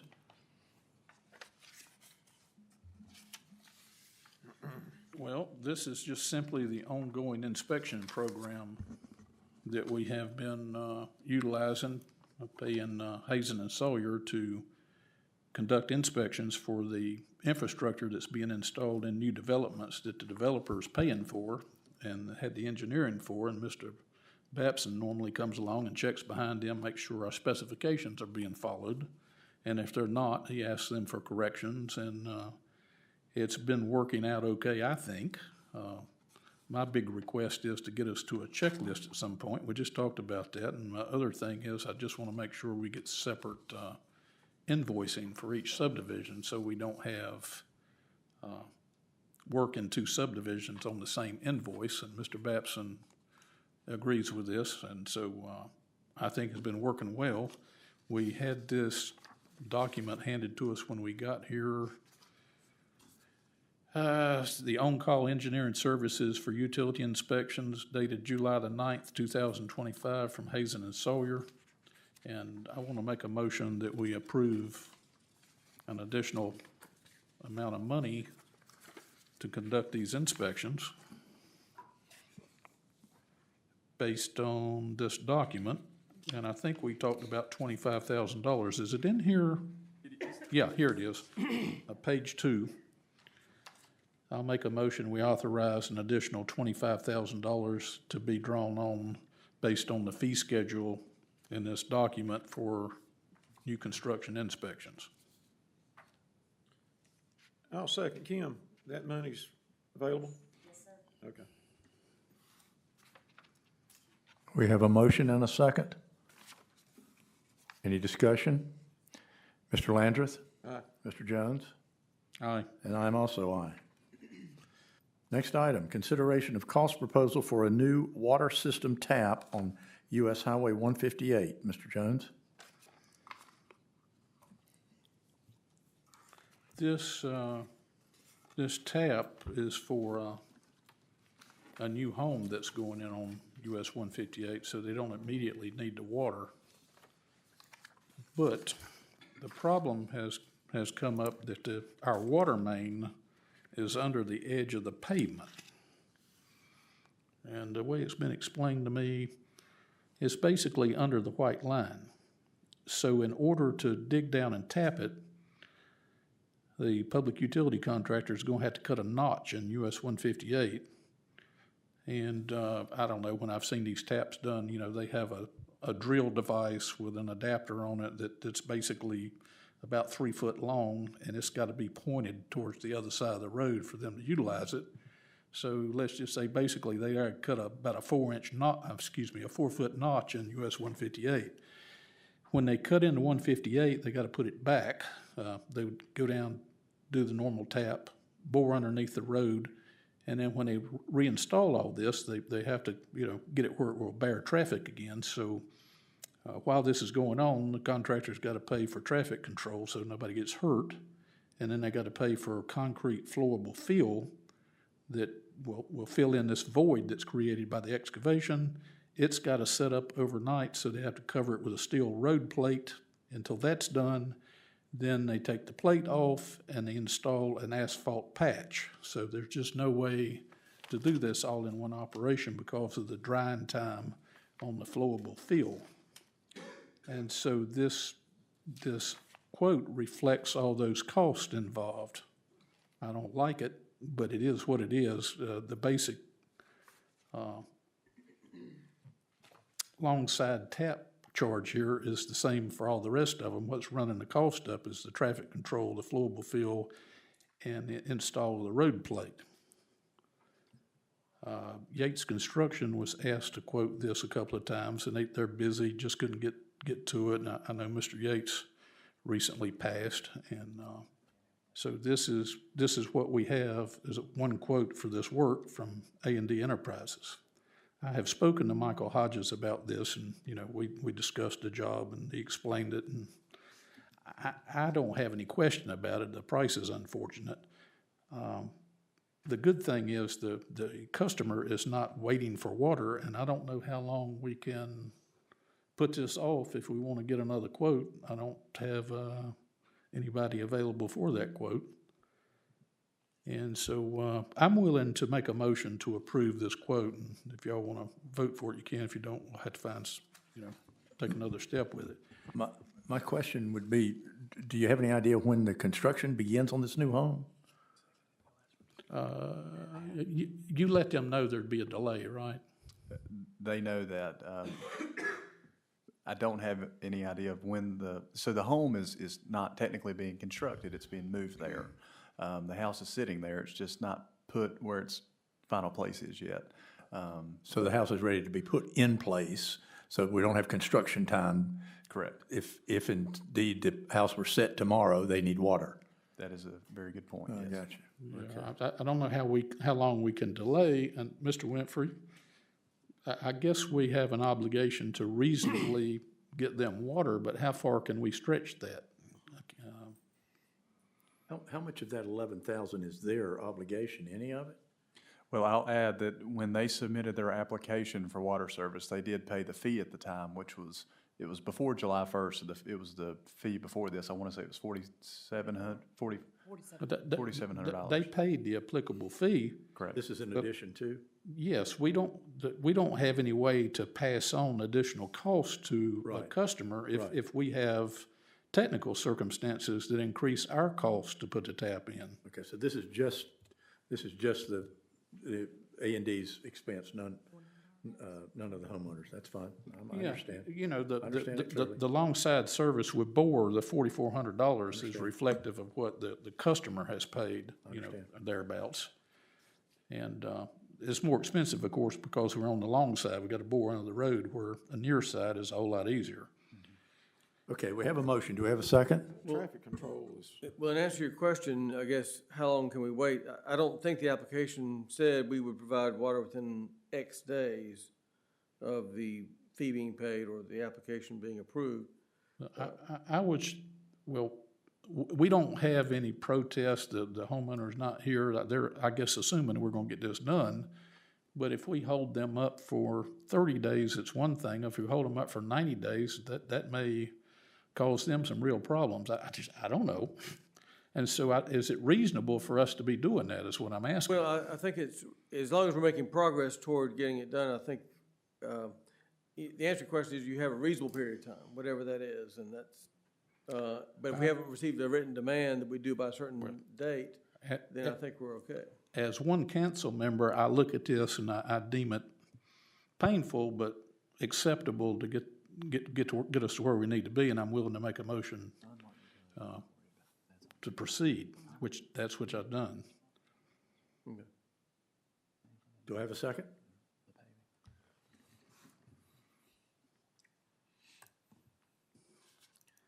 I'll second it, but I'm not gonna vote for it, because I always second, let him get it on the table, but, I'm not gonna say I won't vote for it later. But, Let's put this down for reconsideration. Can we no, put it? I'm gonna second his motion. I so he can understand have that. to vote if he wants to I vote. understand that. If we know you vote now, there's no Well, reason to proceed But I'm not saying I wouldn't vote for it tomorrow. unless we're gonna reconsider it. I'm not saying that I would. In other words, I'm saying I'm not gonna vote for this tonight. And I don't know that there's anything else gonna get on the table, and that I may be forced to vote for it. May be forced to call a special call meeting and vote for it, which I'm willing to do, but, I mean, I just, Can you, I'm a little apprehensive about it right this second. If they were needing to turn the shower on, next week or something, I wouldn't wanna hold it up, but, I'm not ready to vote for this tonight. But I am gonna second the motion for a vote, if he wants to vote, so. is there something, I'm just curious, is something on the list that's objectionable? Yeah, well, yeah, I mean, the traffic control for one, but, I've got something else I'm not at liberty to share. It's holding me back for just a little bit, so, and also, we might be able to, you're talking about putting another contract, didn't the contractor you're trying to get on here, somebody that could look at something like this? I mean, there's two people told me this. Conceivably, I mean, we're talking about spending $5,000 more to get one hookup done. And I know we're obligated to do it because we've done it, but it seems like we got just a little bit of playtime here. well, And it's not like it's an emergency tonight. So, We can- like I said, y'all can pass it, and I'm gonna second the motion so you can vote for it if you want to, but I'm not Well, comfortable voting if, for it tonight. if necessary, we can call a special call meeting. well, I object to that on the basis of the cost of staff and town attorney and what have you, We but, won't need a town attorney to call a special call meeting to approve it. And we need Robbie to come in. I don't think Kim would even need to be here, or anybody, so. Yeah, that's right. Me too. Robbie. Or those salary folks you were talking about. okay, it's not this contractor's fault our water main's underneath that pavement. May I speak on a couple of just a couple of things that concern me? With the two asterisks where it says, if after dark of this quote, any new or increased tariffs, the rest of that, can we put a cap on that? Because what if that costs, we don't know what may happen, we don't know what can happen. It's hard to do a pre-audit for this contract when it states something like this, so if there's a cap on that. You can at least plan for it. Yeah, and I can say it's in the budget, but if it just leaves it open like that, what if the tariffs go up 50%? And, and it's not in the budget, but yet we've, I can't, so I think it's a good point, Ms. Thacker. I don't disagree with you. And I just, all these companies are busy. If we wait and make this decision in August, we're gonna go on somebody's list, and we could get into, October getting this done for them awful easy.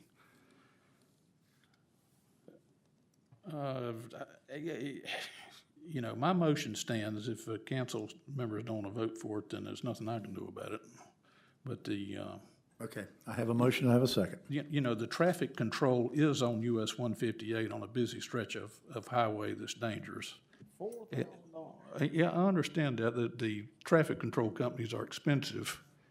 And one of the ways I look at that, if we have a contractor doesn't spend that $4,000 and gets a couple of their guys to manage the traffic, that saves us money. But on the other hand, if an accident does occur, I think it, has a tendency to be a false savings, because this way, what I see here, the way he's proceeding is the safest way to do it. There's no guarantee there still won't be an accident that the town can, possibly be sued for, but there is that. And then, Well, that's the safest way to do it. I mean, we've used guys with signs for years. $4,000. I mean, that was, I feel like we had another deal like that. I don't want to, I mean, I'm not, like I said, it's painful. But I'm not gonna tell this contractor how to manage the traffic. No, I understand that. Well, I guess one issue too is, my understanding is some of this involves asphalt, replacement, I guess. Is what I understand. Again, he has to cut the asphalt, excavate, tap the main, bore under the road, and get the meter setter on the other side of the road, meter vault. Then when he gets ready to fill the hole in, he needs to use the flowable concrete fill out of a concrete truck to fill in all the voids. He's working underneath a U.S. highway. NCDOT it doesn't let you just, put some topsoil in there and tamp it a little bit and be done with it. That is required, to the best of my knowledge. Right, If I may, the flowable fill has got to set. It's got to set up. That's why the steel plate's got to be put on it. If it was set instantly, then he could have somebody there ready to put the asphalt patch down on it. Right. But because the flowable fill has got to dry, that's why the steel plate's being utilized. And then once the flowable fill's set, and the asphalt plant's got to be open, can't be raining, got to work around the weather here. Then the permanent asphalt patch can be put in. So there's several different steps here you've got to follow, working around the weather and the traffic. And if I didn't feel comfortable with it, I wouldn't be making the motion. But this is similar to what we just had done down in front of the rest home, the same type of repair in 158 that was $25,000. And that's why I'm having a hard time reconciling this sentence under the asterisk on this contract. It says, no asphalt or concrete cut/repair. A&D is not responsible for that, it says. Yeah. And so I'm having a hard time reconciling that with what you are understanding the scope of the work's going to be. Yeah, I don't blame him. You never know what you're going to hit when you start digging anywhere. And Right. But there's none of them that are going to be responsible for what they hit in your ground. But it says no asphalt or concrete cutting, or no asphalt. So I thought they were going to cut asphalt. I think it's just a formatting issue with a standard form that came out of his office. But if you think it needs to be modified, I certainly don't disagree. I mean, I maybe just say, except as provided above, there's not going to be any asphalt cutting. But the way it's written, I'm a little. But you're telling me this pipe is under the white line? I'm telling you, that's where the locator reveals it to be. Under the white line, okay. When are they gonna do this? When are they gonna do it? I guess they'll schedule it when he gets this contract back. Well, if I vote for this, will you get me a picture of that under the white line? I'll vote for it I tonight. won't promise you that I'll go take it, but I'm certainly okay with asking for them to take the picture, yeah. Well, I'll vote for it, but I want a picture. Okay. And that's part of my second, is I Okay. want a picture of that line under the white line. Picture of what? What's the picture going to look like? Huh? What's the picture going to be? Of where that pipe's at. Of the main, he wants a picture Main's of where the valve will connect.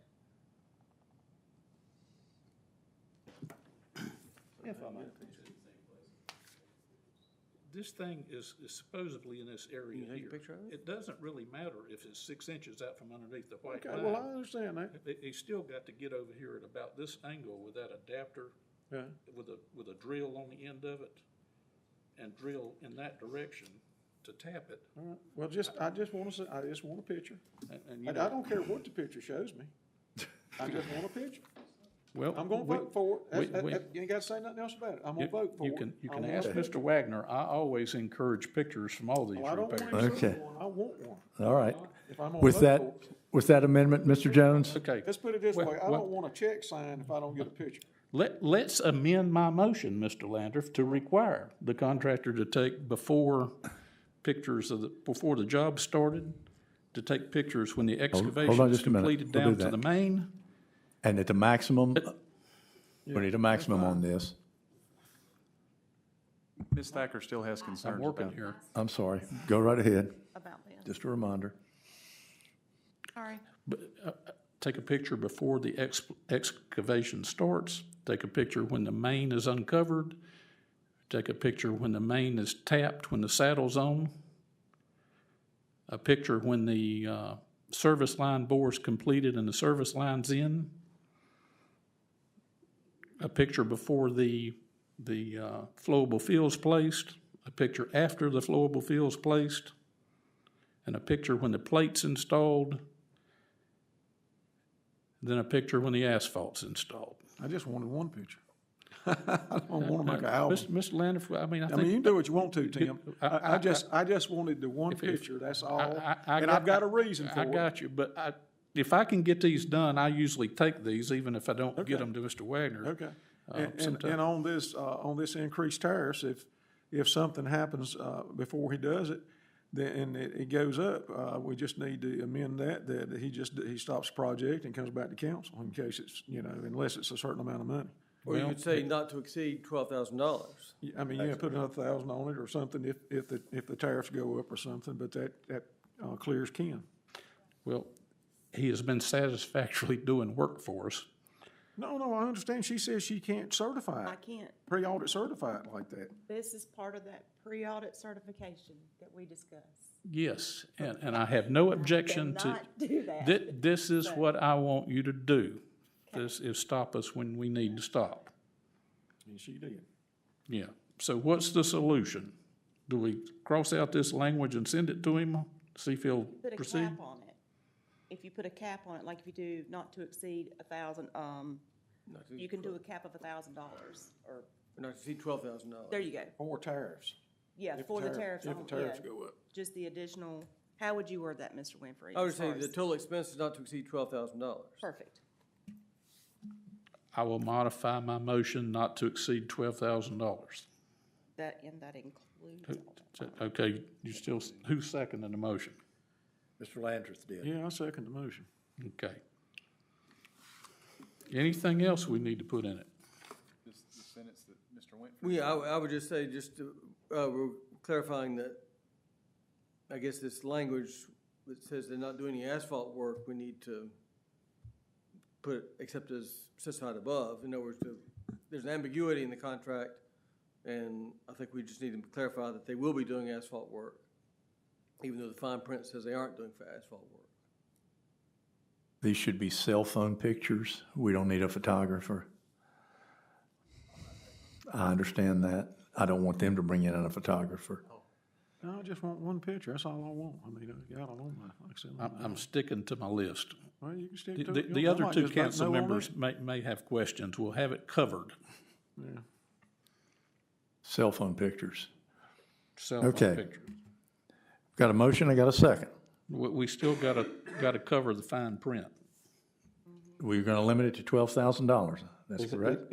Is everybody happy with that? Mr. Winfrey, Ms. Thacker? Yes, Oh, the extra is for tariffs that's right.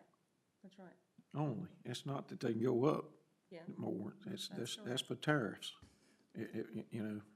Well, I support him. I used to bid work, used to bid houses, and I would have to pay the hurricane tax sometimes when a hurricane came through the coast and all my building materials went up, and I was locked in, so I kind of know how he feels when these things happen. And we want him to be protected about it, but, she's got to have it pre-audit certified. I mean, that's what satisfies her, right? Is that Okay, right? if we think we got it. And and this contract does include the concrete work and the asphalt and all of that. That includes that he's gonna do that, right? They're not gonna hire an outside and then I get a bill for that. No, this is included. If he hires somebody, he'll be paying them. Okay. Because this does say will not be responsible, so. That's normally taken care of by the state, am I correct? We got one of the best attorneys in this part of the state. I feel real comfortable about what What we're we'll do is, doing here. what I may do is just add a little language in it to make it clear that this language at the top controls the language at the bottom. Okay. Just to make it clear that, You want to add that to the motion? yeah, that'd be good, yes. Okay, everybody got that? And are you authorizing the mayor to sign the contract? Per the request of the town attorney, the language in the quote is the controlling language for this contract. Yes. And I'm gonna tell you something, we're gonna have to do something about this, because if somebody else, we can't lose $5,000 on putting taps in. I mean, our water system will go broke eventually, you know, so, we've gotta figure out, You can tell the states to stop paving over them. yeah. Do you need to authorize the mayor to sign the contract? I'll add that. Still have a second? Yeah, you got a second. Mr. Landris has already seconded the motion. Okay, well, I'm ready to go. I'm ready to vote. Mr. Landrith? Aye. Mr. Jones? Aye. And I will vote aye.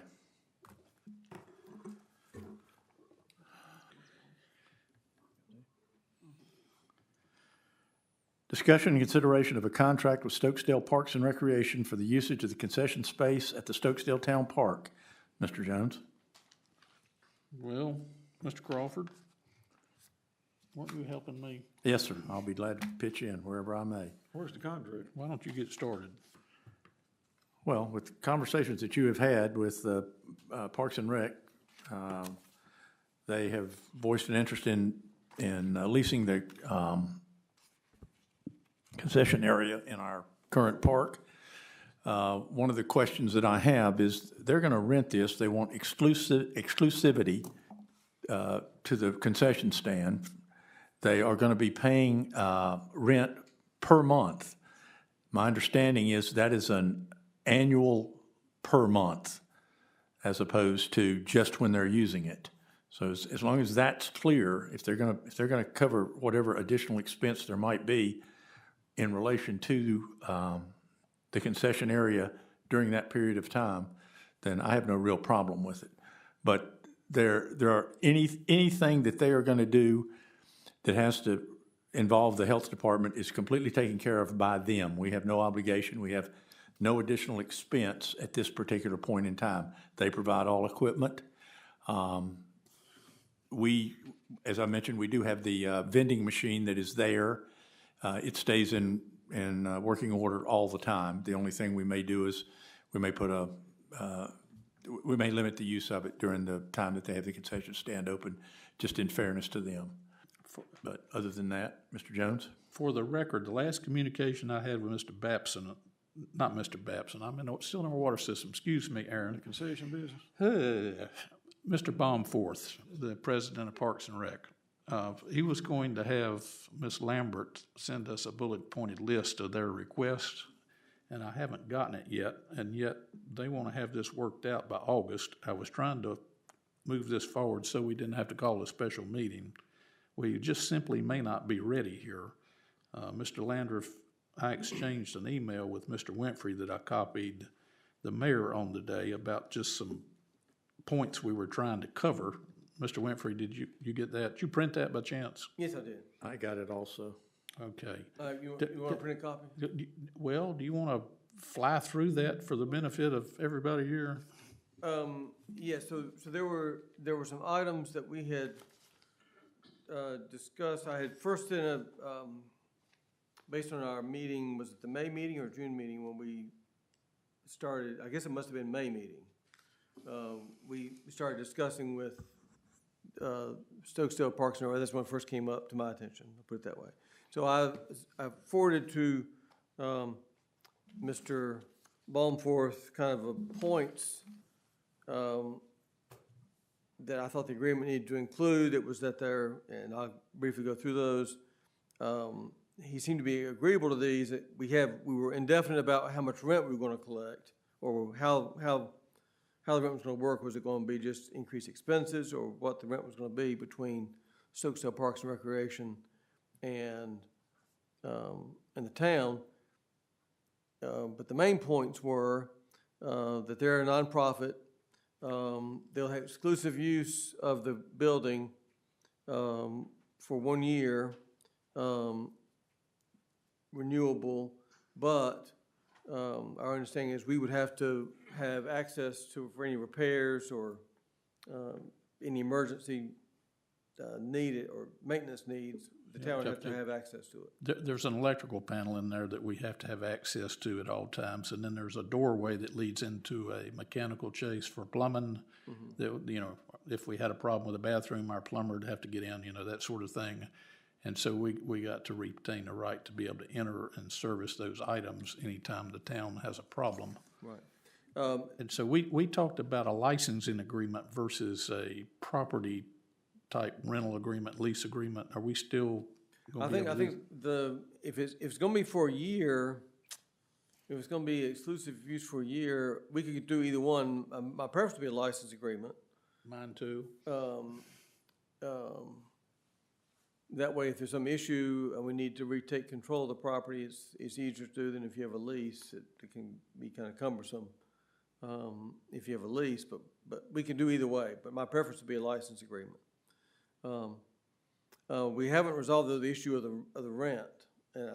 Or what payment's going to be made to us. I'm not clear. I understand that. Well, I'm comfortable working on an agreement. You know, those two council members are not here, but like, you know, we can have a blank place where we can put the rent in at the last minute, so to speak. So that's not bothering me.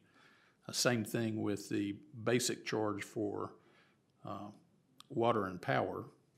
So there's three variables there that we need to fill in between now and executing this agreement. The list that we had, we covered getting insurance information and naming the town additional insured, right? Yeah, I think I've added that as a speaking point. Let's say, I think I was in. And so they're going to provide all their equipment, appliances, inventory. You know, we don't need to get involved in that. The way it was explained to me, they have some sort of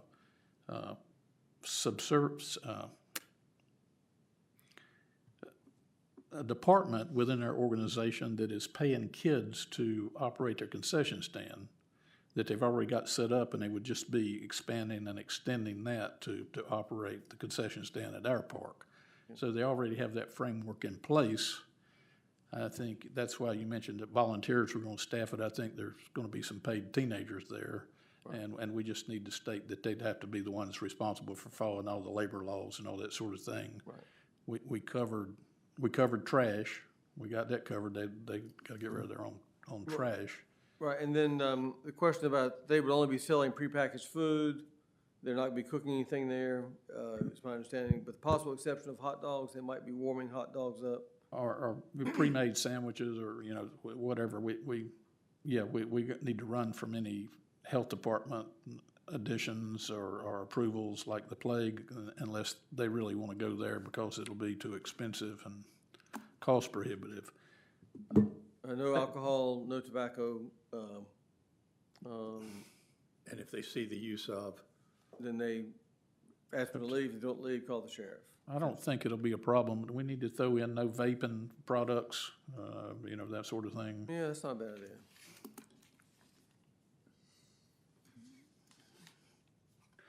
I feel like we kind of got it hashed out at least 80%, Mr. Winfrey, don't you? I think so. And the other question is,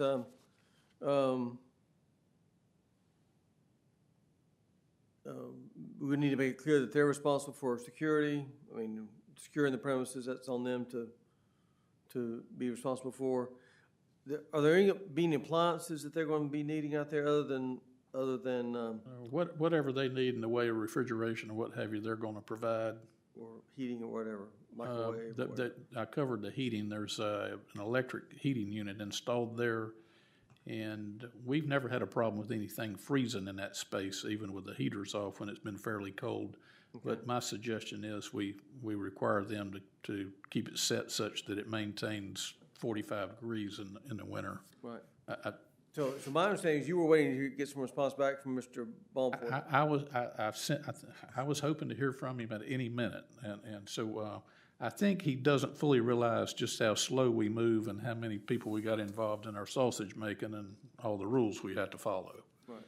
And so, but I think we'll get there, but I just don't know if we're gonna get there tonight, but I put it on the agenda so that we could at least take a step forward somehow. And Mr. Balfour sent me two, I guess he done research on other arrangements, and there was one that he sent me I thought was more suitable than the other. One was from Maryland, I think was close to what we need.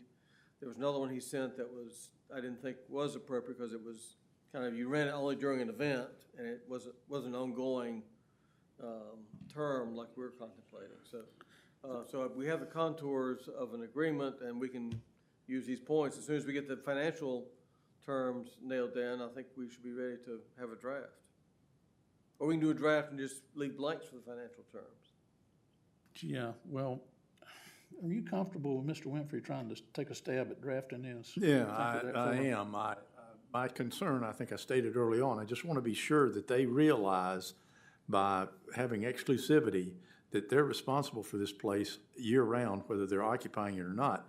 Because in all fairness, once the end of October's here, I can't see the use of this facility, the concession stand itself, beyond, until the following February, March. So they're going to have a bunch of months, I would think, that it would be down. So, and not that anybody else is going to want to use it during that time period, but again, if they're requiring us to make it exclusive, then I think they need to be sure that they're going to cover whatever expense we might have. Yeah. And as I understand it, Mr. Wagner, we can determine what electricity is being used based on current billing for that particular building. We have a separate meter.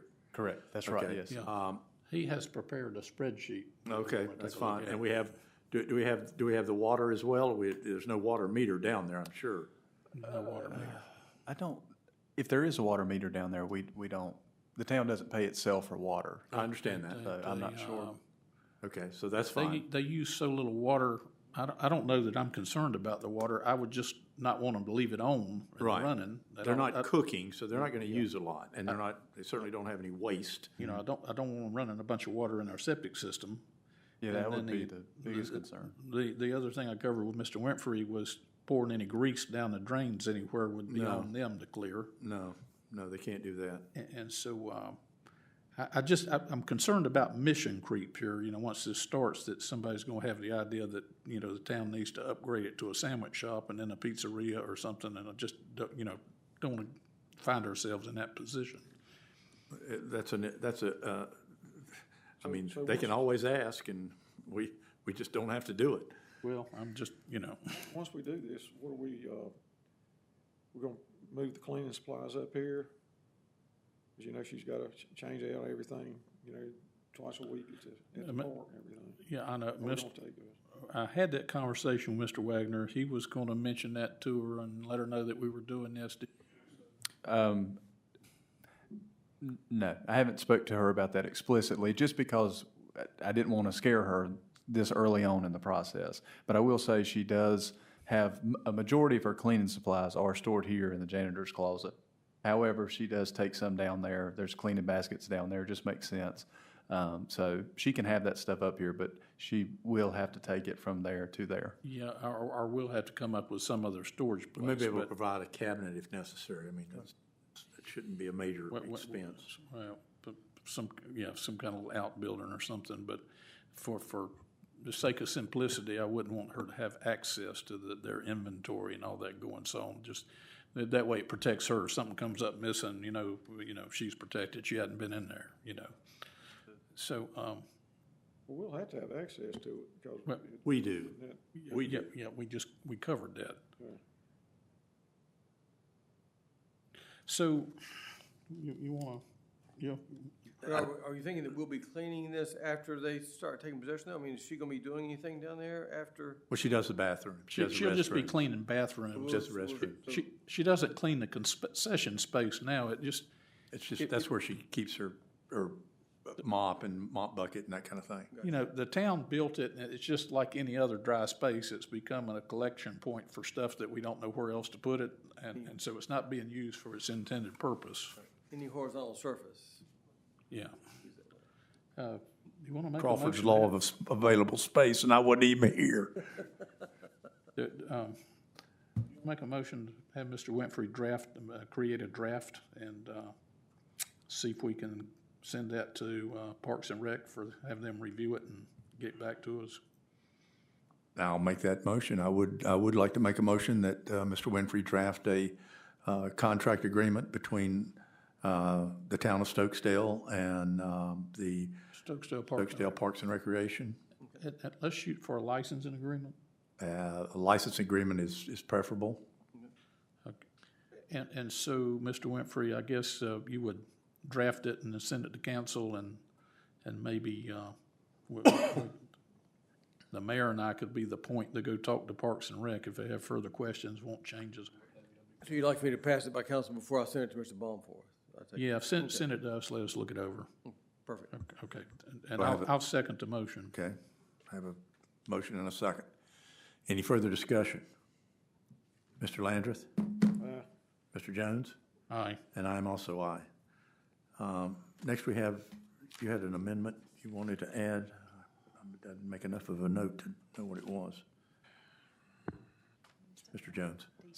So I can help you on, earlier on in the meeting, we added item 12A. Yes. And that's consideration of the addition of D&T Utilities Yes. of Liberty, North Carolina to the town of Stokesdale's vendor list. Thank you, I was lost in the zone. About ready to go home. I had a conversation with Sandy Klein that is a public utility contractor that used to do some work from the small jobs for the town many years ago. And he recommended this company to me today, and that's as far as I've gotten with it. But they would probably be interested in doing some of our smaller repairs, all the way up to putting in a tap, but I don't think they have the wherewithal and the equipment and the men to tackle a water main break or anything like that. And so what I want to do is make a motion to add D&T Utilities of Liberty, North Carolina to our vendors list, with the provision that they provide us the certificate of insurance, proof of their North Carolina license, and that, when I mean license, I mean for a public utility contractor. I don't mean a driving license. The federal ID numbers, that information is suitable for Ms. Thacker. 3 references, preferably of other government units, municipalities, that sort of thing. And that we allow the mayor to check this paperwork, check the references, and if the mayor is satisfied with the references, we'll go ahead and add them to the vendor list. And that's my motion. Were these people interested in this? I mean, I only have secondhand information. They're interested, but that's all I know. So this is just a first step to get them on our list. If there's something you want to add to the motion, I'm certainly open to that. you got plenty to the motion. I just wondered if we had a price list or anything like that, but you answered that question there. I have informed Sandy Klein that he was going to go back and talk to him, that we would be asking for that. Okay. And we would have to approve any price list at a follow-on meeting sometime. So they put in water meters and connections. I think they're capable of putting in taps, repairing meter yokes, that sort of thing. About bores. If they put in a tap, they could probably do a bore to get to the other side of the road, but I'm real sure they don't want to tackle a repair on 158 or something like that. It's a white line. It's a small company, the way it was detailed to me. You so funny. So that's my motion. Do I have a second?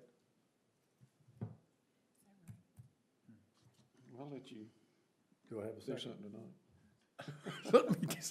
Thank you, Mr. Landrith. I second the motion. You know, the mayor's is the one that goes to jail first. You know that, don't Well, you gotta have mayor for something. you? Yeah, well, y'all guys didn't tell me all this in the beginning. Okay, end of discussion. Mr. Landrith. Mr. Jones. Aye. And I am also aye. We'll open up again for public comments. Please don't rush the podium, but if you'd like to speak, you're more than welcome to. Thank you all for hanging in. Council comments, Mr. Landrith? Yeah, I just want to make a mention of our Santa Claus, for our Christmas parade passed away, Wally Plummer. I've known Wally for, 60 years or so, and, good guy.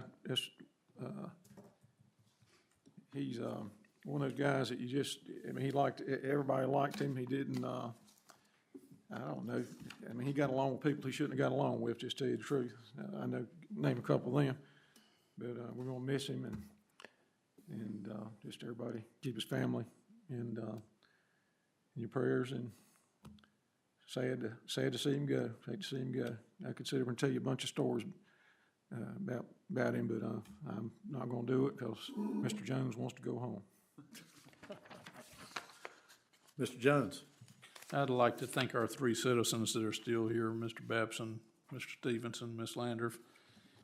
I too want to, I'd like to certainly make sure that we get this in the minutes, that Wallace Earl Plummer passed from this earth on July the 8th, 2025.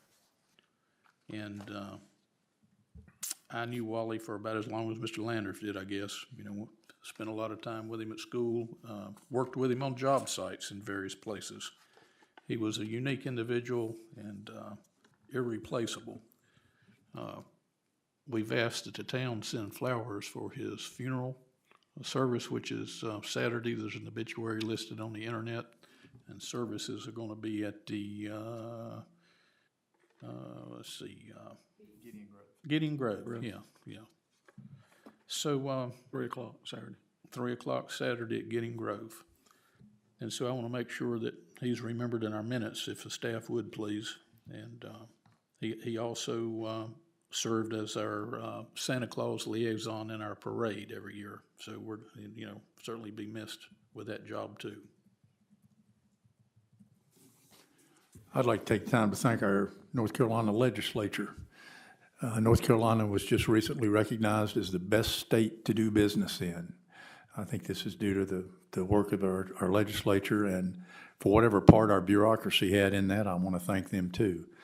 I would like to join both of my other council members in recognizing our Santa Claus. I know he will be missed. I know him very briefly. But again, thank the folks that did stay with us, and thanks to staff, and of course, thanks to Mr. Winfrey this evening. If there is no further, I'm sorry, give me just a second. I've got to make a couple of announcements. Shirking my duties here. All right. July the 22nd, 2025, Project 5823, informational meeting hosted by the North Carolina DOT. Designated time for the town council officials is 3 to 4 p.m.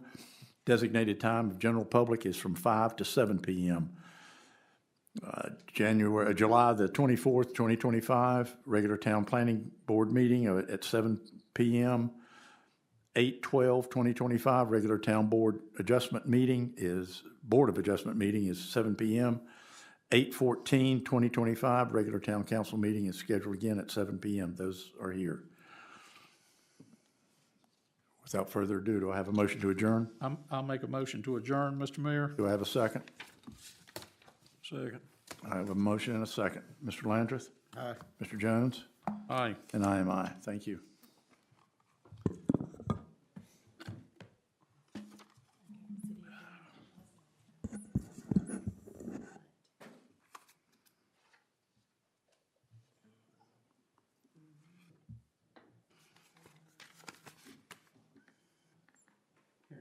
Did JP or Kevin call there?